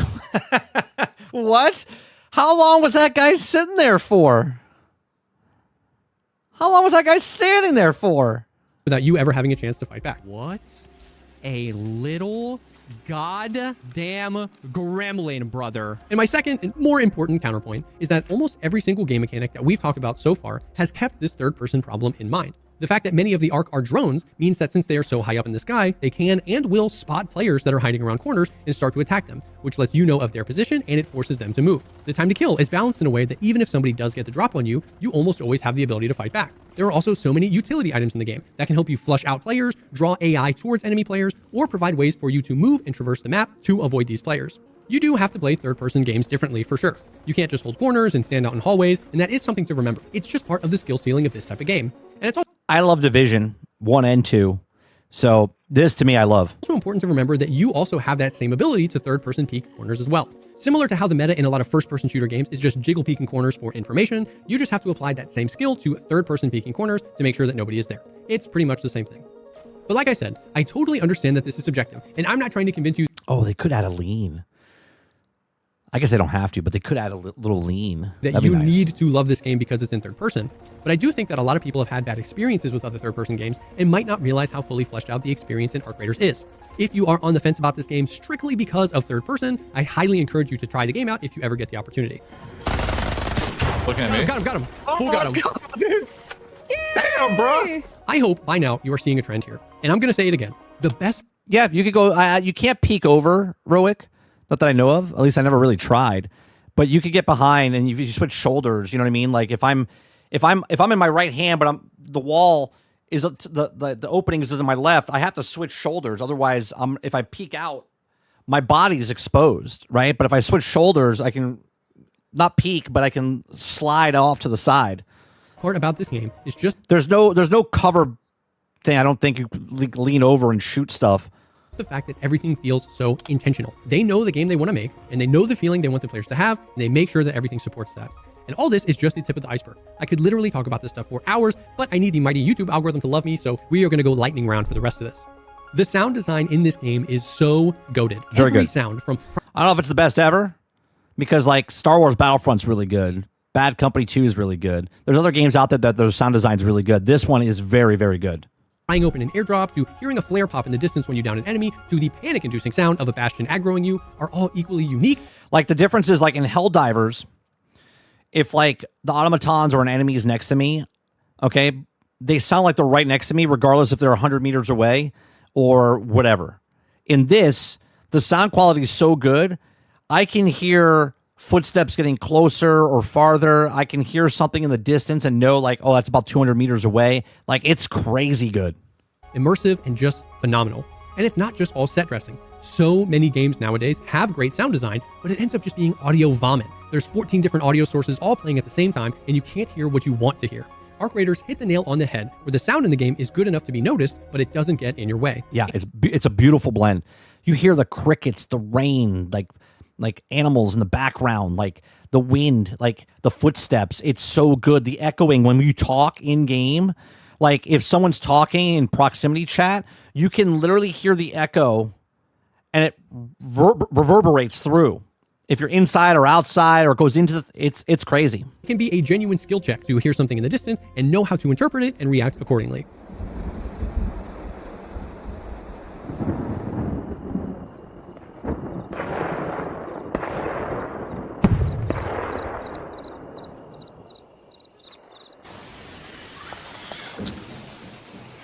Like you can do meditation to this shit.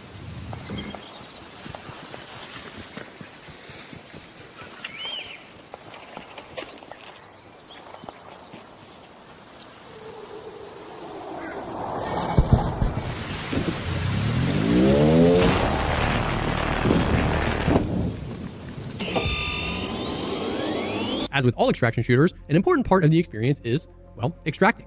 And Ark Raiders put their own flair on this too. The main extraction points are these bunker entrances that require you to hit a terminal, wait a few seconds for it to open, then hit another terminal, and wait for it to close. no matter how often you do this, always going to the bunker, your heart rate goes, bah, bah, bah, bah, bah, bah, bah. Like it gets so nervous. Now, this creates a very distinct audio cue and often visual cue as well, so you got to stay frosty once you get to the extract. But what's cool about these is that when those gates close, whoever is in there is extracting. And I mean anyone. The game plan is if you have a prison pocket on you, as we call it, you put the key for the hatch, you buy one early, you keep it on you. If you find something more important that you want to put in that pocket, go ahead. But if you have a key and one of you guys in your group has a key, keep it on you. And if you die, you don't lose it. And then if you go back in and you need to escape and you want a quick hatch, there you go. That's the thing. There's also a subway you can go to, which I still haven't found, by the way. I played like almost 20 hours and I didn't find the subway once. So if you play your cards right, you can sneak in or talk your way into extracting with another squad.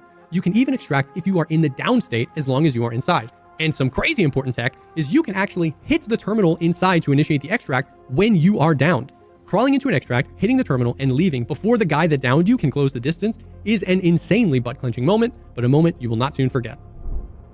I've also mentioned utility in this video a couple of times, and man, this might be the only game I have ever wanted to have one of every single type of grenade or consumable on me at all times.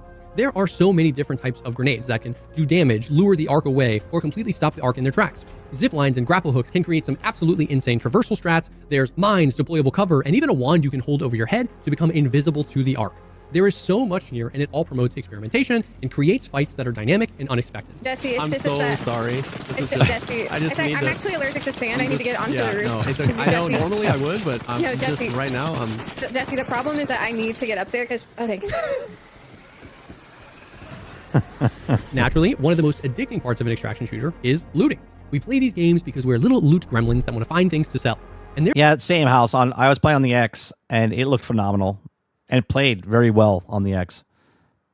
I would say it's almost like one of the first games that was made for the new system. Like, it's very good.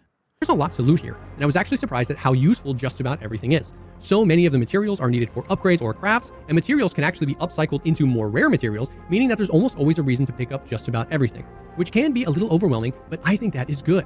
Games where 50% of the items are only needed in the first 5 hours of the game get really stale really quick. There was a problem with the proximity chat, though, El Nini. In the beginning, very clear to hear people inside the actual game, but sometimes their voices come across, like, it almost sounds like they're Optimus Prime. It sounds very gargly, like robotic gargly, and hopefully they fix that by the time the game comes out. Quickly. You are always having to make game time decisions about what you should take and what you should drop, and I think that feels really good.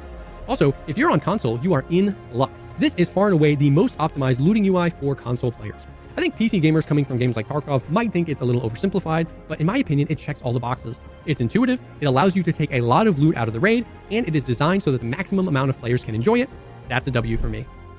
Aren't they using AI? No. Like the actual voice chat. It got gargly over the thing. Yeah, there's prompts in the thing that you can use voices that says like don't shoot and stuff like that. But the actual voice when you're talking, something breaks down and it literally sounds very robotic.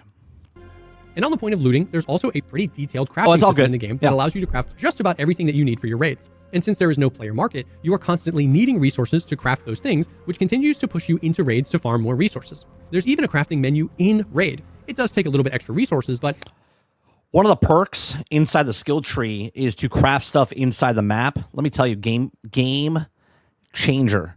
Okay? Game changer. Because at that point, if you're going in for certain loot, you can just put the loot in your thing.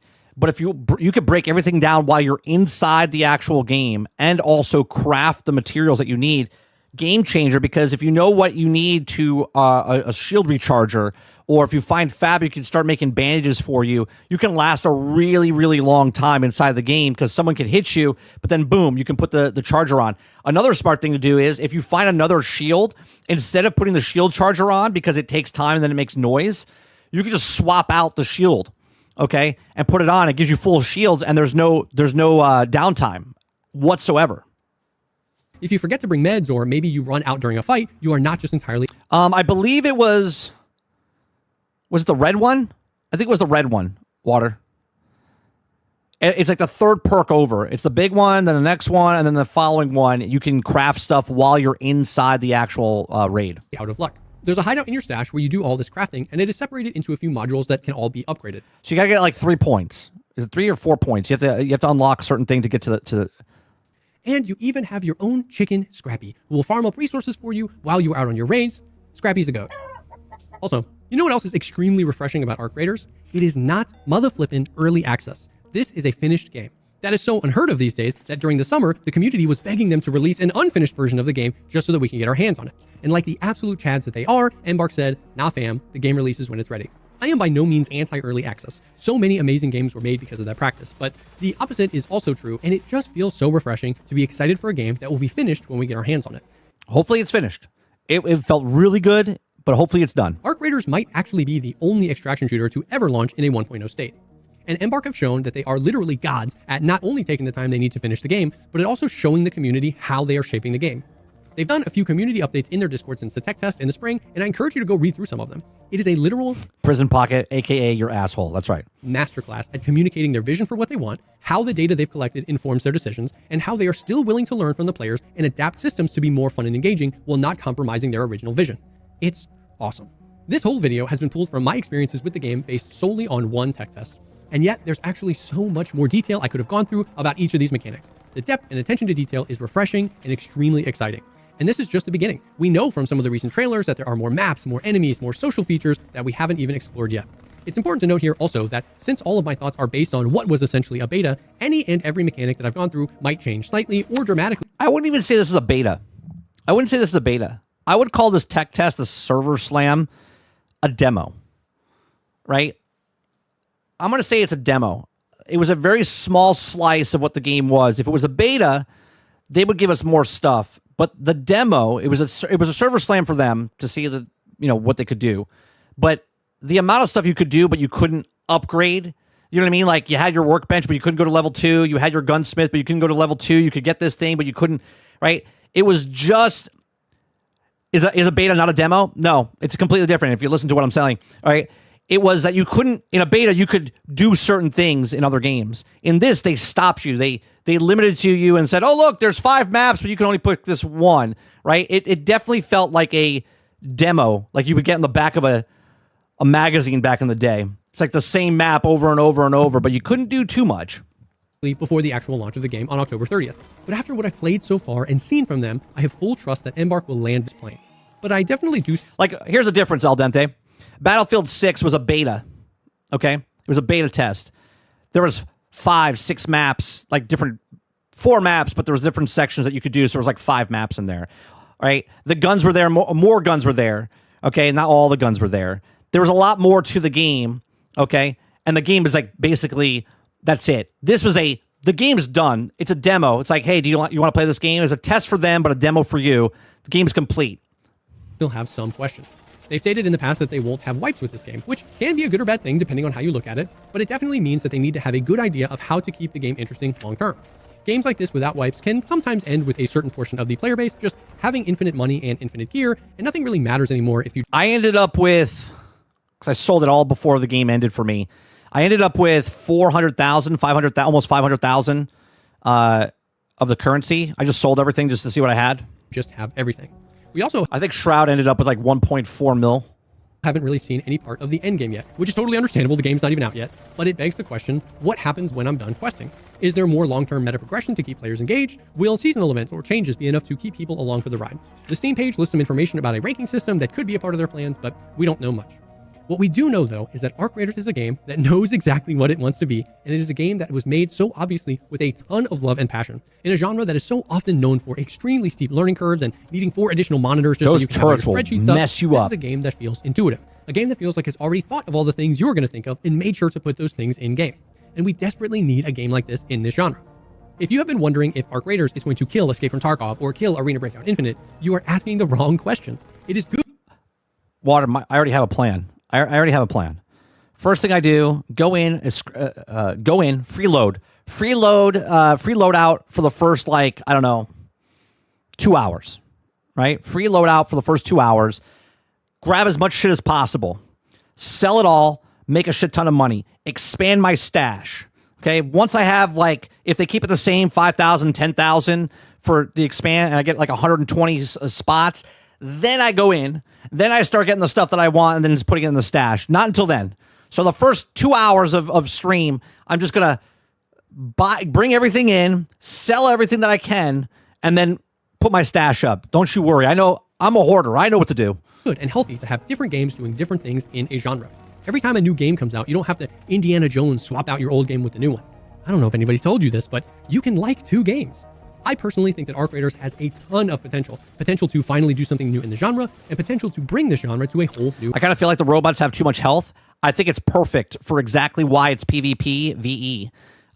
The people that don't want to play PvP, their saviors are the bots. The bots are the patrollers. You can sneak around away from the people because if the guy starts shooting you, you run towards an actual like the PvE aspect of the game and have that intertwine your battle with other people, okay? Because then you can escape. Where the PvP guys are at bay because of them, they have to take focus off of you to fight them. So I think it's perfect. Audience. Arc Raiders is launching on PC and console at the same time, and console gamers have had so few extraction shooters to choose from in the past, and oftentimes those console ports just seem like such an afterthought.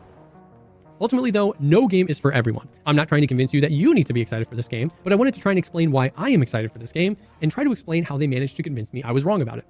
Anyways, I won't carry you, but I'll play with you. I don't know if I'll carry you. I'm not that good. Not wait to play more Arc Raiders. That's why I play with Mr. Luke. And I'm excited to see what Embark has been cooking up all this time.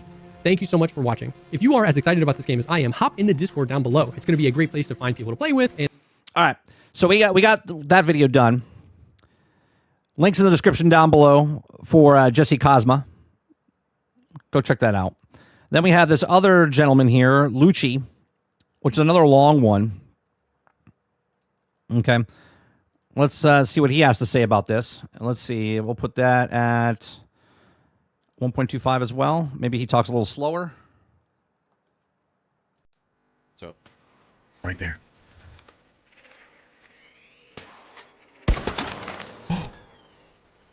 I destroyed his shield. Wait, maybe we can team up. Maybe this guy's friendly. Yo, can you hear me? Shoot your gun if you can hear my voice. If you don't respond, I'm going to assume you're not friendly. This guy's not having it. Yep, kill him. I just heard okay, stand by for exfil. Somebody's taking this exfil right now. How do I get down?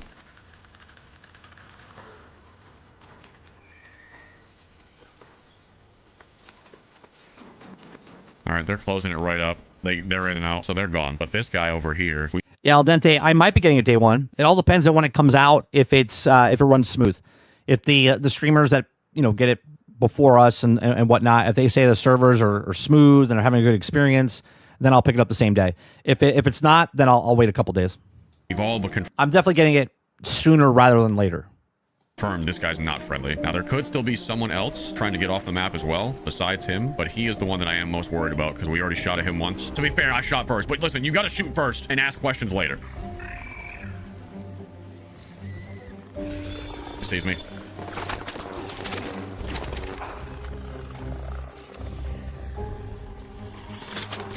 Yeah, the solo play, man. They don't mess around. Brother. You want to try to sneak around as much as possible.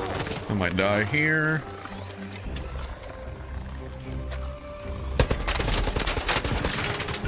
The Arc are the equalizer. That's what it is. The Arc are there to equalize the PvP.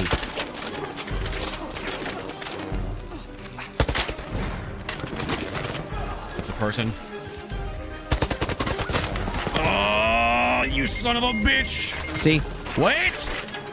Are you the one that I shot earlier? Open the hatch. We can both leave together. You gotta open the hatch quick, though. No, don't kill me, you fucking piece of shit! Welcome to Arc Raiders. And that right there is why I like it, because I thought I would hate it. I thought I honestly would hate it, but it's so good. It's been a long time since I've absolutely been blown away by a game, and yet here at the time of me recording this video, I just finished a 6-hour session on the Arc Raiders Server Slam playtest, and it felt like... I did the same thing. Here, hold on, let me rewind that again. It's been a long time since I've absolutely been blown away by a game, and yet here at the time of me recording this video, I just finished a 6-hour session Same. on the Arc Raiders server Almost 7 play hours test, for me. and it felt like only 15 minutes had gone by. Arc Yeah. Raiders is a Just one more. Just one more. All right, guys, just one more. PvPvE extraction shooter where you loot, do missions, and try to get off the map alive, and potentially fight other real players looking to do the same. Additionally, there are robots called the Ark that patrol the map, and while some of them are just little guys, there are plenty who pack a punch. No, seriously, these guys will fuck you up. Yeah.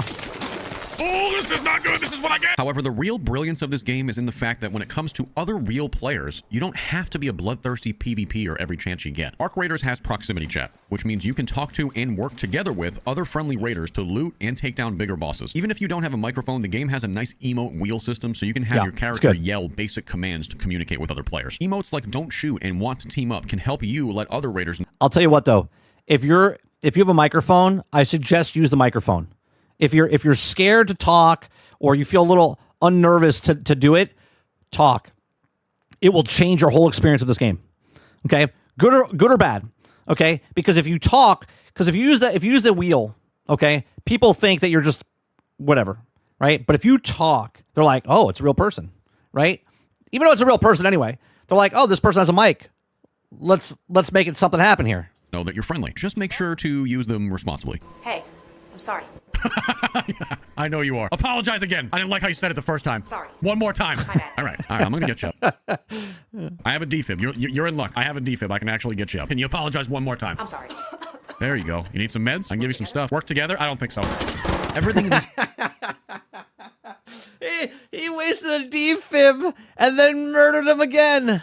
game just feels like an adventure. Sometimes you're the good guy, sometimes you're the bad guy, and sometimes you're just trying to get out alive. But every raid tells a new story. So let me take you on a journey to show you a few of mine. Welcome to Arc Raiders. Don't run with your gun out. I learned that. Put your gun away. Run without your gun. You get way more out of your stamina.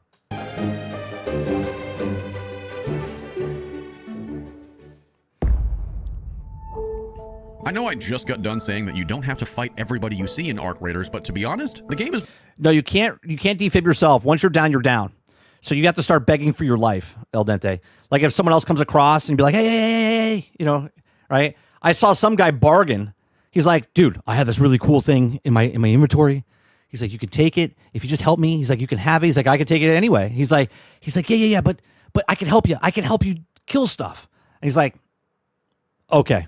And he got him back up, and then he dropped this stuff. I don't know if it was a good thing or not, but the fact that he dropped it, right? Just stuff like that, man. It's so good.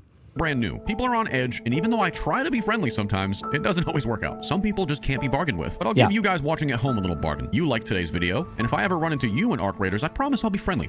Maybe. Potentially. But seriously, like the video. It helps a lot. Maybe there's a perk. I didn't look at the tree very well. Maybe there's a perk that maybe you get down the first time, you get back up. Like a second win, maybe? I don't know. I don't know if there is. I'm just saying maybe there could be. And I love you. I don't think there would be, though. Oh, what type of Arc is in that other room, but I don't want to see him. Personally, I'd rather not even see what he looks like because he's freaking me out the way he sounds. Third person is awesome. I'm sick of the first person shit. See? It depends on who you ask, man. I don't hate the third person. I don't know why. It doesn't bother me. Battery, perhaps? You hear that? Someone just looted a car. Now, see, he knows where the car is. If you start knowing the map and you know which section you're in, and a car alarm went off, right there, that would give you a clue. Okay, he's on the north side of the map. He's on the left side. Whatever, right? You could hear what direction it's coming from, but you know where that is if you know the map. Or if someone that doesn't know the map, you'd be like, oh, it's just a car alarm. That car alarm doesn't go off unless somebody is breaching into the trunk of one. So somebody's close by looting. By close by, I mean right next to me. Friendly!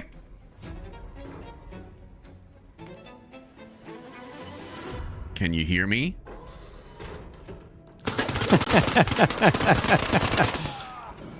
That person probably not playing with headphones on. Brother, can you hear my voice? Good talk. See, that person was probably just like, hey, I want to try this game out. I'm going to go in. Doesn't speak, doesn't say anything. Now he's pissed off, right? The person that he just kills like, this fucking game is bullshit. All he had to do was say, yeah, I can hear you. He just gave up. Yeah. He was just like, I'm not doing anything. Yeah, I'm not doing this. Get this guy away from me. Oh, he had the battery I needed. Oh, he's probably doing the same mission. Oh, how sad. Right. He's probably like, I'm just doing the battery mission. You could have said something. You could have been like, dude, I'm just doing the mission. Right? I don't want to fight or anything like that. The guy's like, all right, cool. Walked away. I got out of things so many times from just telling him what I was doing. Oh, how sad and depressing. For him, not for me. Exactly. Welcome to Arc Raiders, bitch. Also, I need 4 more wires. Or 2 more wires, I'm sorry. Wait, can I like move his body or something? Or people are just going to know he's... Oh, a drag mechanic would be so good in this game. If they brought the Battlefield 6 drag mechanic to help your buddy slide across, that'd be amazing. Here. Oh, I can't close the door on his lifeless corpse. It just keeps bopping off his head. Take that! And that! Oh, there's more enemies afoot. Oh, it's on my face! Oh, there's a player at the end of the hall. He just ran in that stairwell right there. It's right there. Friendly? See, he shoots first and says something. It all depends on what you want to do. We don't have to do this. See, he's not switching. This must be early on when he played, because he's not switching shoulders. Apparently we do. Maybe he doesn't know you can switch shoulders.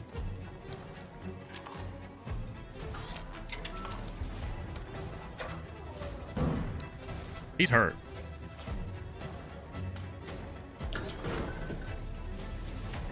I think he killed him with that grenade. That's another thing. There's nothing to tell you if you got him down. There's nothing that pops up and says you killed the guy. Like, he's hurt. I just... Oh, no, he's dead. See? We got him with a grenade. Nobody wants to be friendly, dude. Nobody's talking back to me. I would gladly stop shooting if they would just respond. I'm not evil all the time. Just, you know, I had no problem, like, be like... But that's the thing, Jones. They were going to shoot you regardless, right? Because if you're extracting, they were maybe going to extract, but they wanted to keep that open until they loot some more stuff, right? So unfortunately, now you have to fight. Now you have to run in there and try to hit the X button before they can murder you, and then it extracts you, if you're down or not. At the same time, then you screw them over because now that elevator is done for, and they have to go to some other location.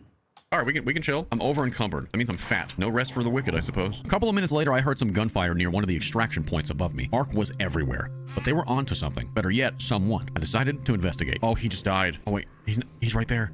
Yeah, but the perks that they have, House, are on your skill tree. You're saying you can only use certain perks on your skill tree at a time? That would be dumb. That would be dumb. See, the problem is, because it's a demo or a beta test or whatever you want to call it, okay, the server slam, they only had one map. If the rest of the game was open, people would rotate different maps for different difficulties, right? Because the people that want a challenge would move up to a different difficulty, right? Even when you started the game, it said, do you want to move on? Or do you want to stay in this mode? Or do you want to move up and then it'll be more challenging? It asked you before you moved on. You could have played the whole thing in that lower tier if you wanted to. He's right there crawling. I can't save him. I don't even know that thing's weak spot. I feel bad. I would try to say, buddy, can you hear me? He died. Yeah, but did you look at the perks? Did you look at the perks, House?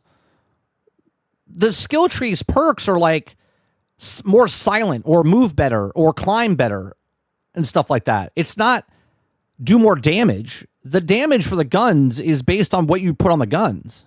And the damage doesn't get better. It just makes the gun more stable. So when you shoot, you're hitting the person. Oh no, he's still alive. Dude, can you hear me? Oh, 2 of them just died. 2 different people just bled out. Do I go for their shit? I just heard somebody else die. I think 3 people just got wiped by this AI. Boys? I mean, you're not using that anymore. Let me just empty some of this other shit I don't need real quick. Oh, there's a defib. I could have saved. So for those of you who don't know, this defib, you can resurrect down raiders even if they're not in your team. Well, now we have a problem. 100%, Jones. 100%.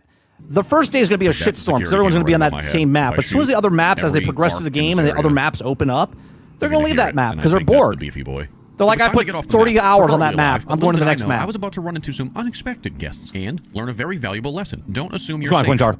Ever. Oh, I don't like that guy at all because with my little rinky dink.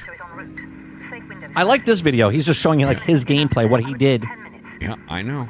I'm trying. I just am not trying to get seen by the literal spawn of Satan, if that's okay with you. He's moving a little faster because we're at 1.25, by the way. Oh, this is a hot zone with lots of AI. We don't want to get spotted here.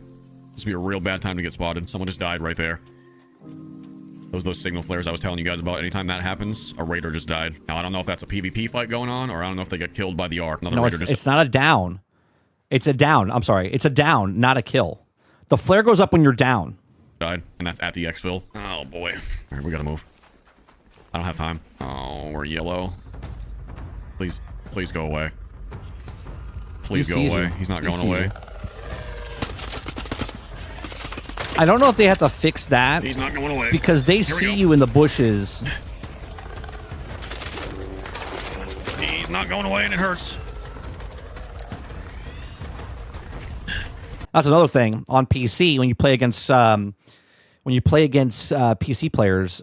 There's they lower their graphic distance or whatever, and you can see people in the bushes just like every other fucking PvP game. This is why I switched over to non-cross play, and when I played non-cross play, like I said, the whole temperature of the servers went down. He's not going away, and it hurts a lot. I'm in so much pain.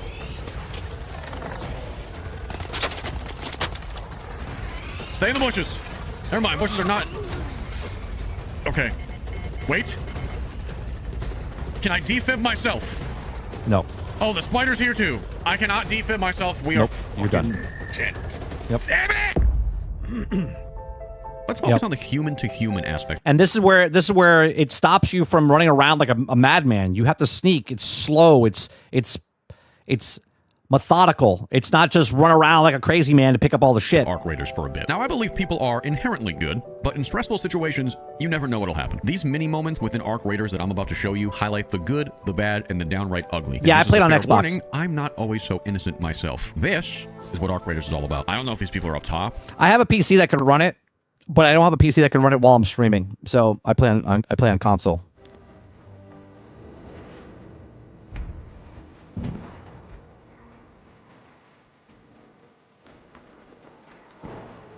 They're on top. Right here.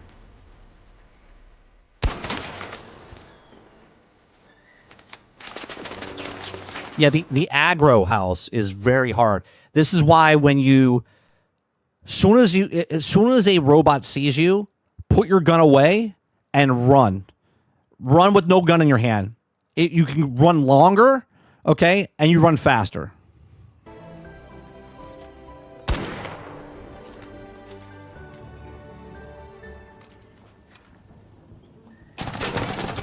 Wow.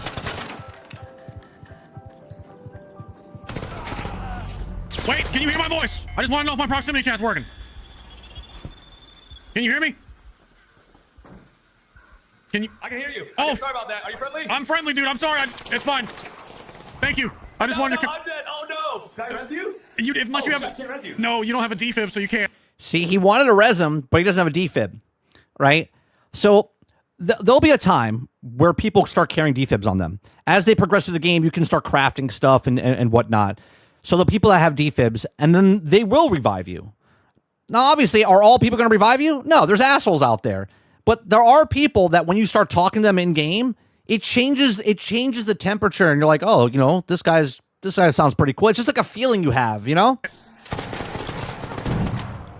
It's all good, brother. I just want to make sure my mic is working. We should have used diplomacy first. My bad, bro. Wait, who is this? What do you mean? Which? Are you a fucking streamer? No. Oh, you sound beautiful.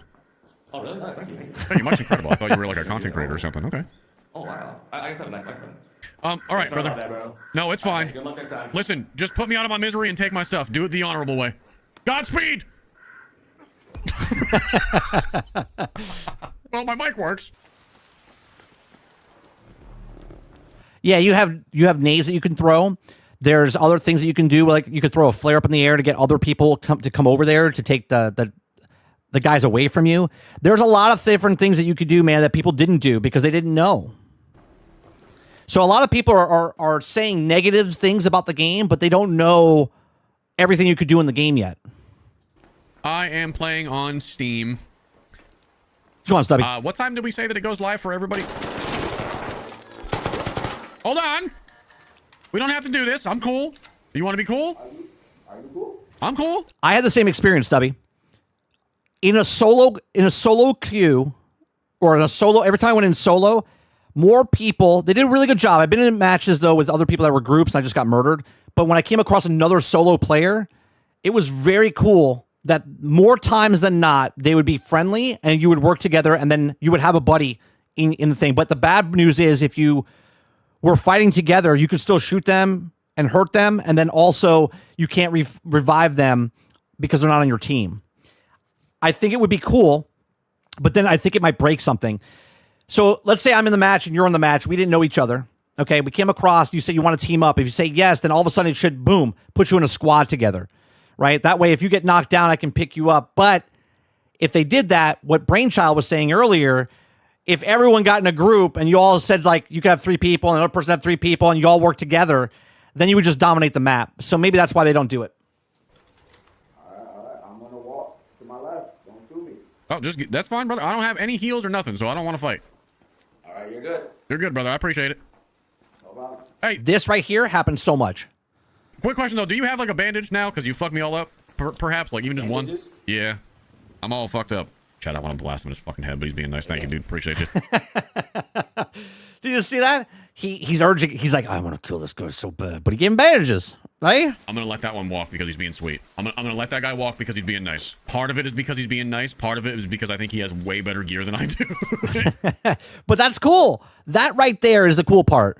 And even if I break his armor with the Pharaoh, I don't think it's going to be enough to swap to my other gun and then kill him. But I am happy that he respected the truce. He let me walk. It's the first day of the playtest. I will be an honorable man. Third day of the playtest, everyone was murdering everybody. I got to build up that good Wait, what happened? What happened? test. I will be an honorable man. I got to build up that good...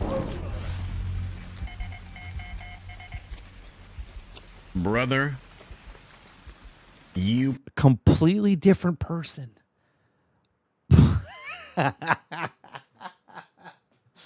Oh my god, it would have been funny if it was the other guy. It would have been funny if it was the same guy. Piece of shit.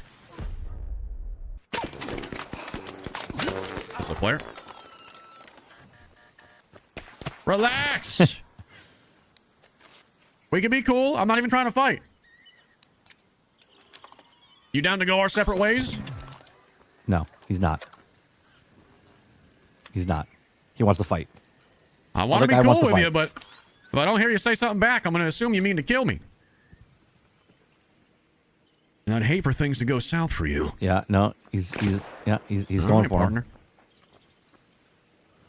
You've made your point.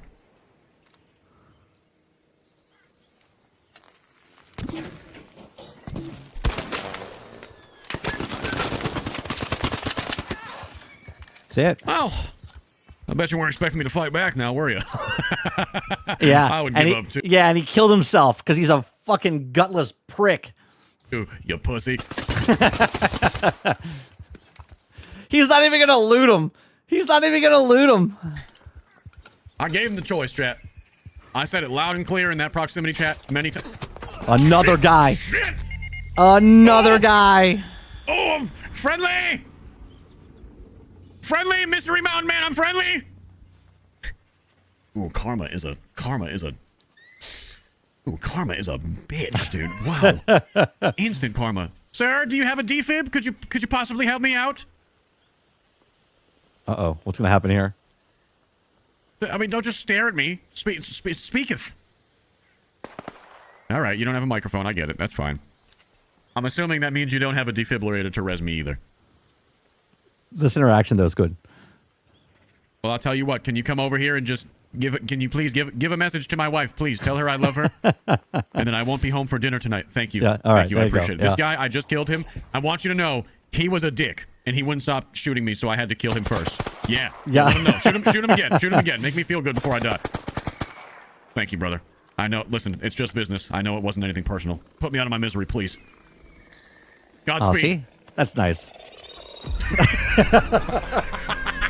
Yeah, it's so good. I love this game. Yeah, it's so good.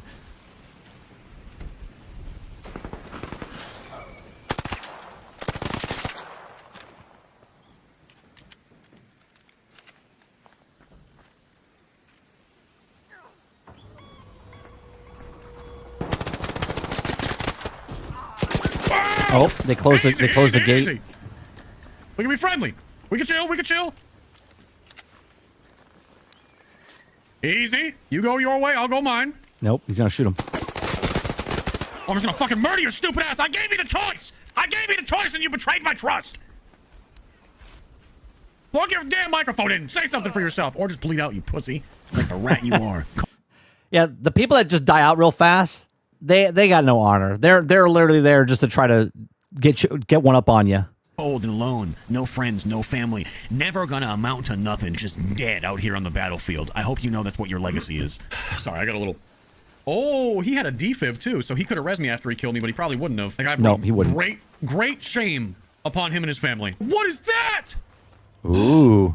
Oh, that guy had a good blueprint. Oh. El Toro? It's a fucking shotgun blueprint. Oh, Yeah. Oh my God. Is he gonna get that? Oh, I have a question, chat. Once you get the blueprint and you extract with the blueprint, because I never got one in the test, you have that forever, right? Otherwise, I can make it myself. Otherwise, I have to buy it from the trader, right? I feel so bad. I feel bad, but I don't at the same time, because, like, fuck everybody else besides me.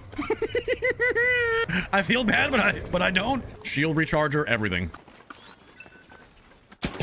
Oh no! Wait, we can leave together. No, you should have went right to the boat. You should have went right to the thing. Because they can knock you down. You can still be on the pad. You just have to do this, don't you? Yeah. Oh, he's not gonna get out. Wait, with let the me thing. leave with you. Let me leave with you. Oh, this guy's Just thirsty. leave with me. Oh, you're such a... That's fine. I'm dead anyway, you fucking pussy-ass bitch! Oh, my fucking... God damn it! He wanted to get out with that blueprint so bad. Oh, God, it feels so bad, but at the same time, it feels so good.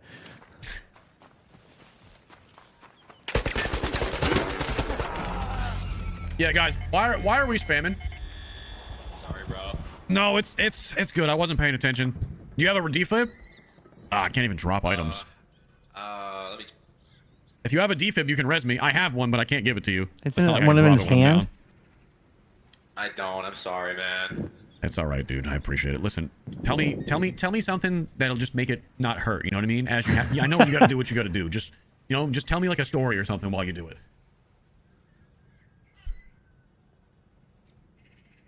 There once was a little Prince Frog. Okay, I like Prince Frog. Oh man, it's so good. I fucking love this game so much. This last chapter, I just wanted to show you the real potential of Arc Raiders. It is possible to team up with people and not have everybody just start blasting their guns off immediately. And when it does happen, it's pretty damn awesome. Tensions are always going to be high, but sometimes teamwork does make the dream work. Oh, there's a guy right here, chat. I had a really good experience. You guys can go check it out on 30 and Still Gaming, right? I put the whole thing up there. It's like 30 minutes or so, 20 minutes so. What a fantastic experience. I had one of these interactions. I don't know his interaction here, but I had one of those interactions where you meet somebody and just the story was fantastic. Like each of these things are like a story, you know what I mean? Mine down.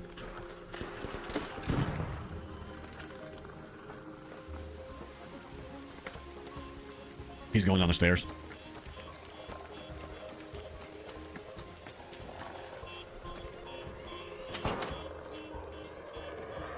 Come on, Jax. Oh, jump on that thing. Jump on it right from the top.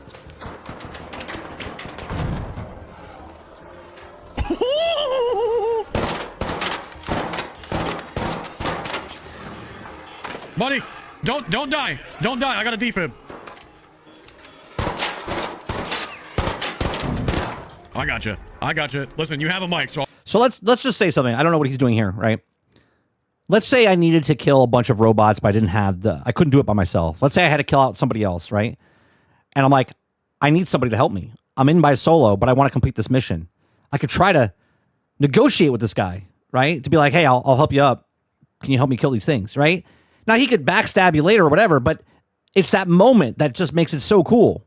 I'm gonna get you up, okay? Sweet man, thanks. I just have to grab down here. Yeah, I couldn't tell if you were friendly or what the hell I was throwing a grenade at, to be honest with you. All right, you're good, man. You're good. There we go, brother. Sure. There we go. Get your ass up. Thanks, man. Thank you. Absolutely. You need anything else? You need heals or something? Here, I'm dropping a shield recharger for you, too. You can pick that up and use that. I appreciate it, man. Thank you. Absolutely. Have a good day, brother. Look at this. Like, See, chat? it looks super nice. That's the defib. I can choose how to wield my power. Yeah. I can be an evil piece of shit douchebag, or I can be cool to nice people. That guy was nice, and you know what? I felt like we destroyed his fucking face with a grenade. He deserves to Yeah, I believe there is going to be some sort of, I don't know if they're doing a battle pass, like, per se, or if they're doing something like they do in Helldivers. get back up. Because there is I think it was called the Dex inside the game, where as you're doing, you get the currency by just completing missions, and then you unlock stuff in the Dex. Say, you need some help?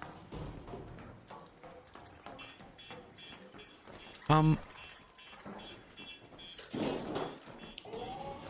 good, man. You're good. You're good. You're good. Okay. You're good. All right, cool. Sorry, I was talking to my son. You're good. You're talking to your son? Okay, cool.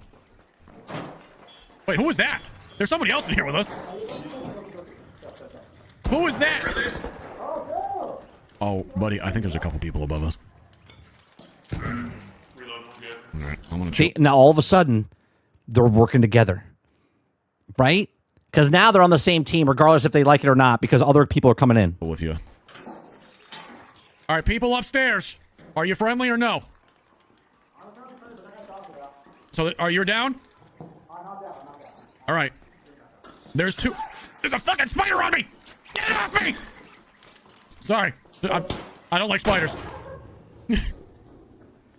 I really don't like spiders, my bad.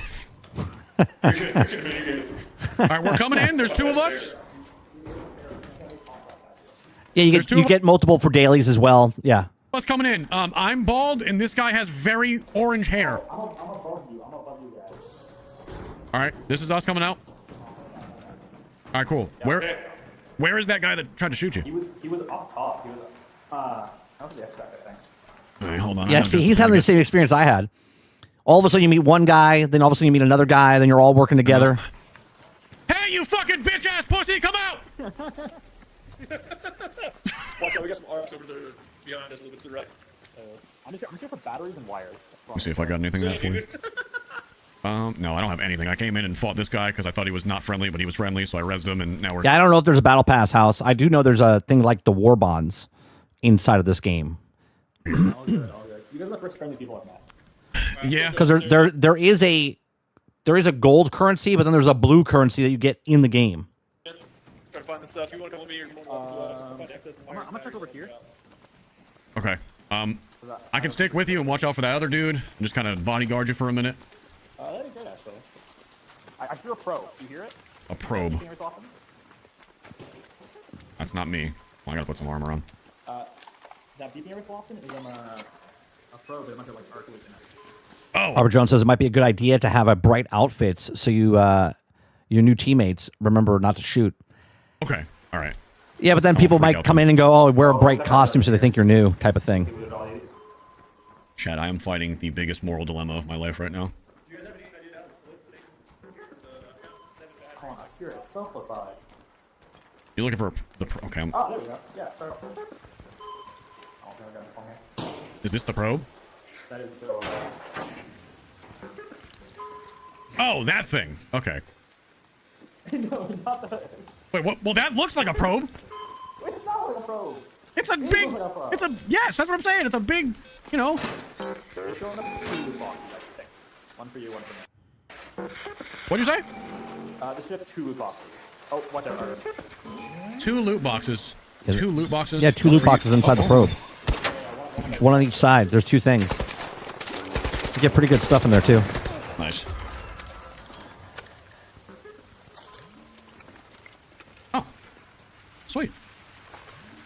I've never actually done one of these.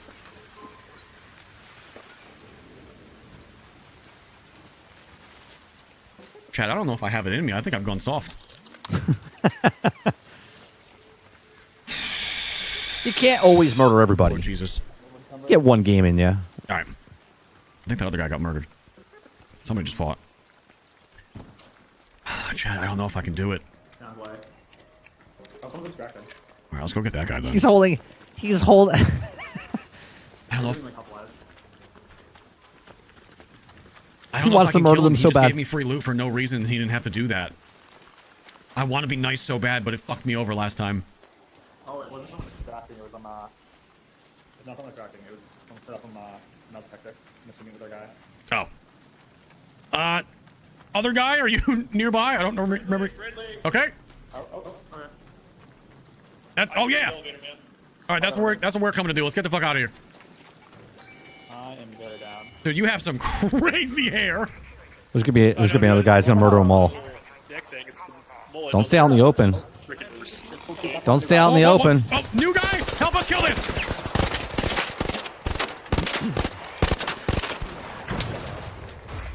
All right, who's the new guy? That's you coming in, right? Shot me. Look alone. Nope. The guy that shot. Nope. Hey, we're all friendly here. Is this the guy that shot you? Did you shoot him? I'm not. I think he's shot. They have a fourth guy now. Okay, I'm trusting you, because I've heard there's some. Over there. Tensions are high right now. Yeah, he just hit another. Tensions are high. Everyone's gonna go in. They're Who's not gonna friendly. kill? Hold on, boys. Who's gonna murder everybody? You want to stay back and murder? You sure this is not the guy that killed you? Oh, I'm down, boys! I'm down! Get us the fuck out of here!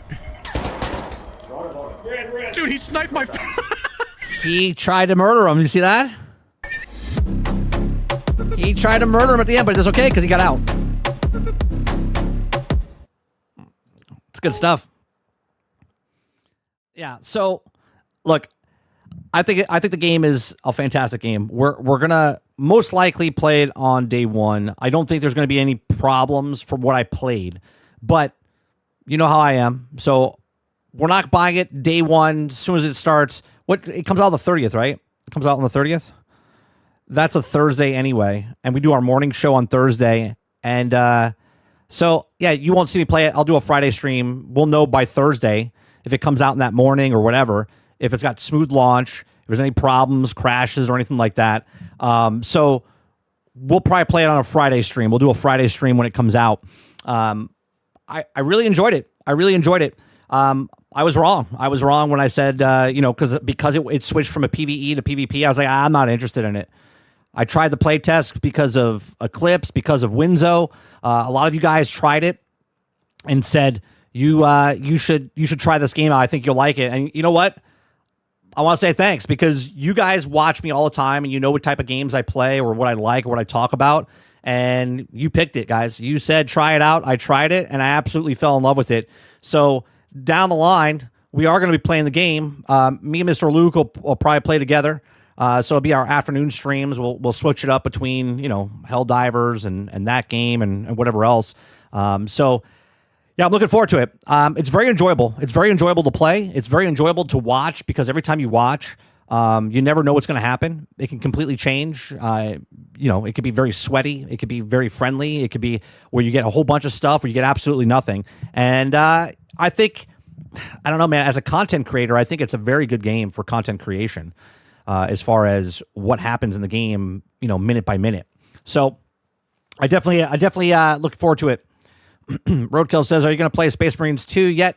What are you doing, brother? No, I'm not going to play Space Marines 2 anytime soon. I know it's on sale. It'll probably go on sale again. But I think I might sink a couple 100 hours into this thing. No problem. Yeah, if you die in the extraction, you still win. Well, you can't die. I don't think you could die. I think you have to stay awake or stay alive as the door shuts. If you're dead and then it closes, you don't extract. I posted like 15 plus yesterday from our first hour. Oh, yeah? I got to go check those out. Titan says, reminds me of Kanye and Lynch multiplayer, or Kane and Lynch. I wish the devs made a better Betrayal of Cops and Robbers mode. Who says getting XP for just playing is huge. Huge. Huge. Let's not underestimate that, right? Like I said, respect the player's time. If you go in the game and you die, you don't get any resources, but you happen to complete missions, or you open a whole bunch of stuff, or you shoot things. Anything you kill, anything you open, anything you grab, you get XP for. And at the end, I ended up with like 8,000, 9,000 points and not extracting, and still going up a level, and still completing missions and quests to unlock stuff. So it's a huge thing, and they do a really good job with that. Eclipse says, yeah, I knew you would also, how you like to play games. I just knew that you were also going to be into it. I appreciate that. Stubb says, I can't wait.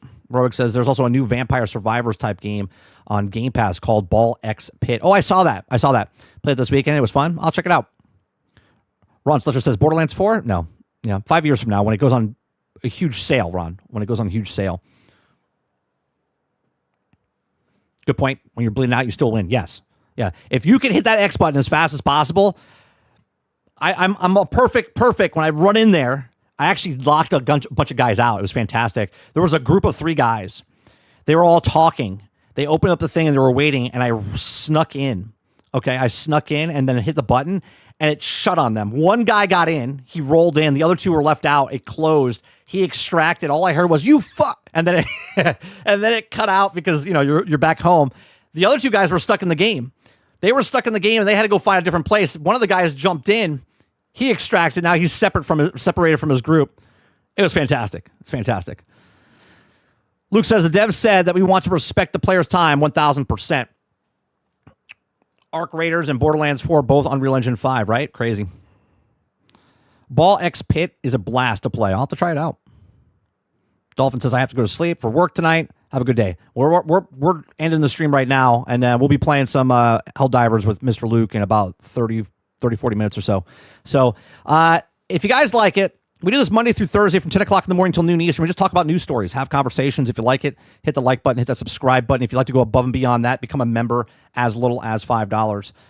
We do appreciate very much for coming out and hanging out with us each and every single day. I have a new song that you guys could listen to as we send off the show. Okay, I made it for Arc Raiders. Okay, because you guys know I like messing with these songs. I wrote the actual lyrics. Okay, this is actual lyrics from me. So it's called Embark. It's called Embark for Glory. Okay. If you guys like the music that we do here, you guys can also download it, stream it, listen to it all on Spotify, iHeart, Pandora, anywhere you can listen to music. You can go check out these songs. They're all video game related. I appreciate it very much. If you guys want to watch the gameplay, check out 30 and Still Gaming in about 30 minutes or so. We're going to be playing some Helldivers over there with Mr. Luke. Other than that, if I don't see you, I'll see you guys tonight, 8 p.m. Eastern, as we play some more video games. I don't know what I'm playing tonight, but 30 and Still Gaming, that's where we play our video games. I'll see you guys on the next one. Have a nice day. Peace.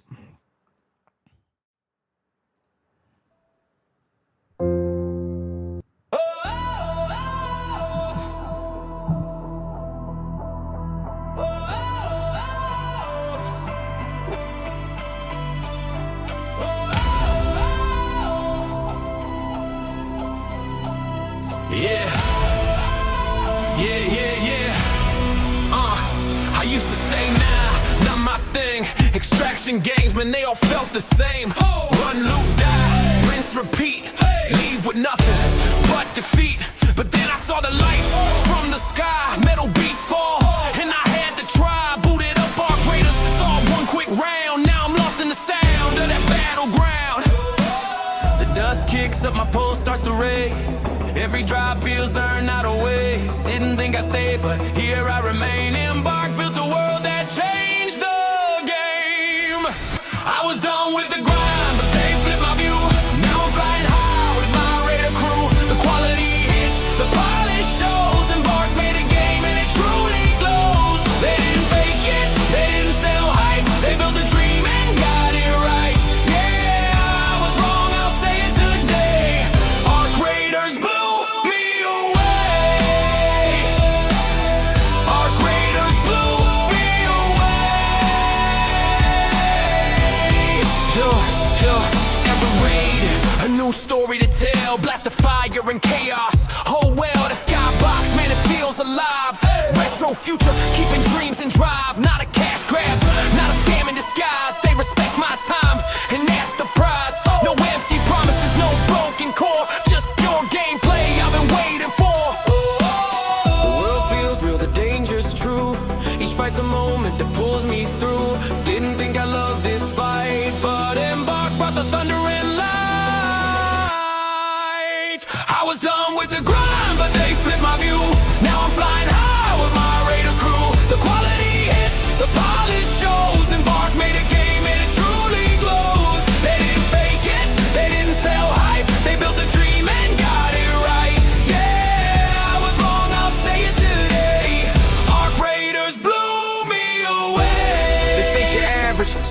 clone.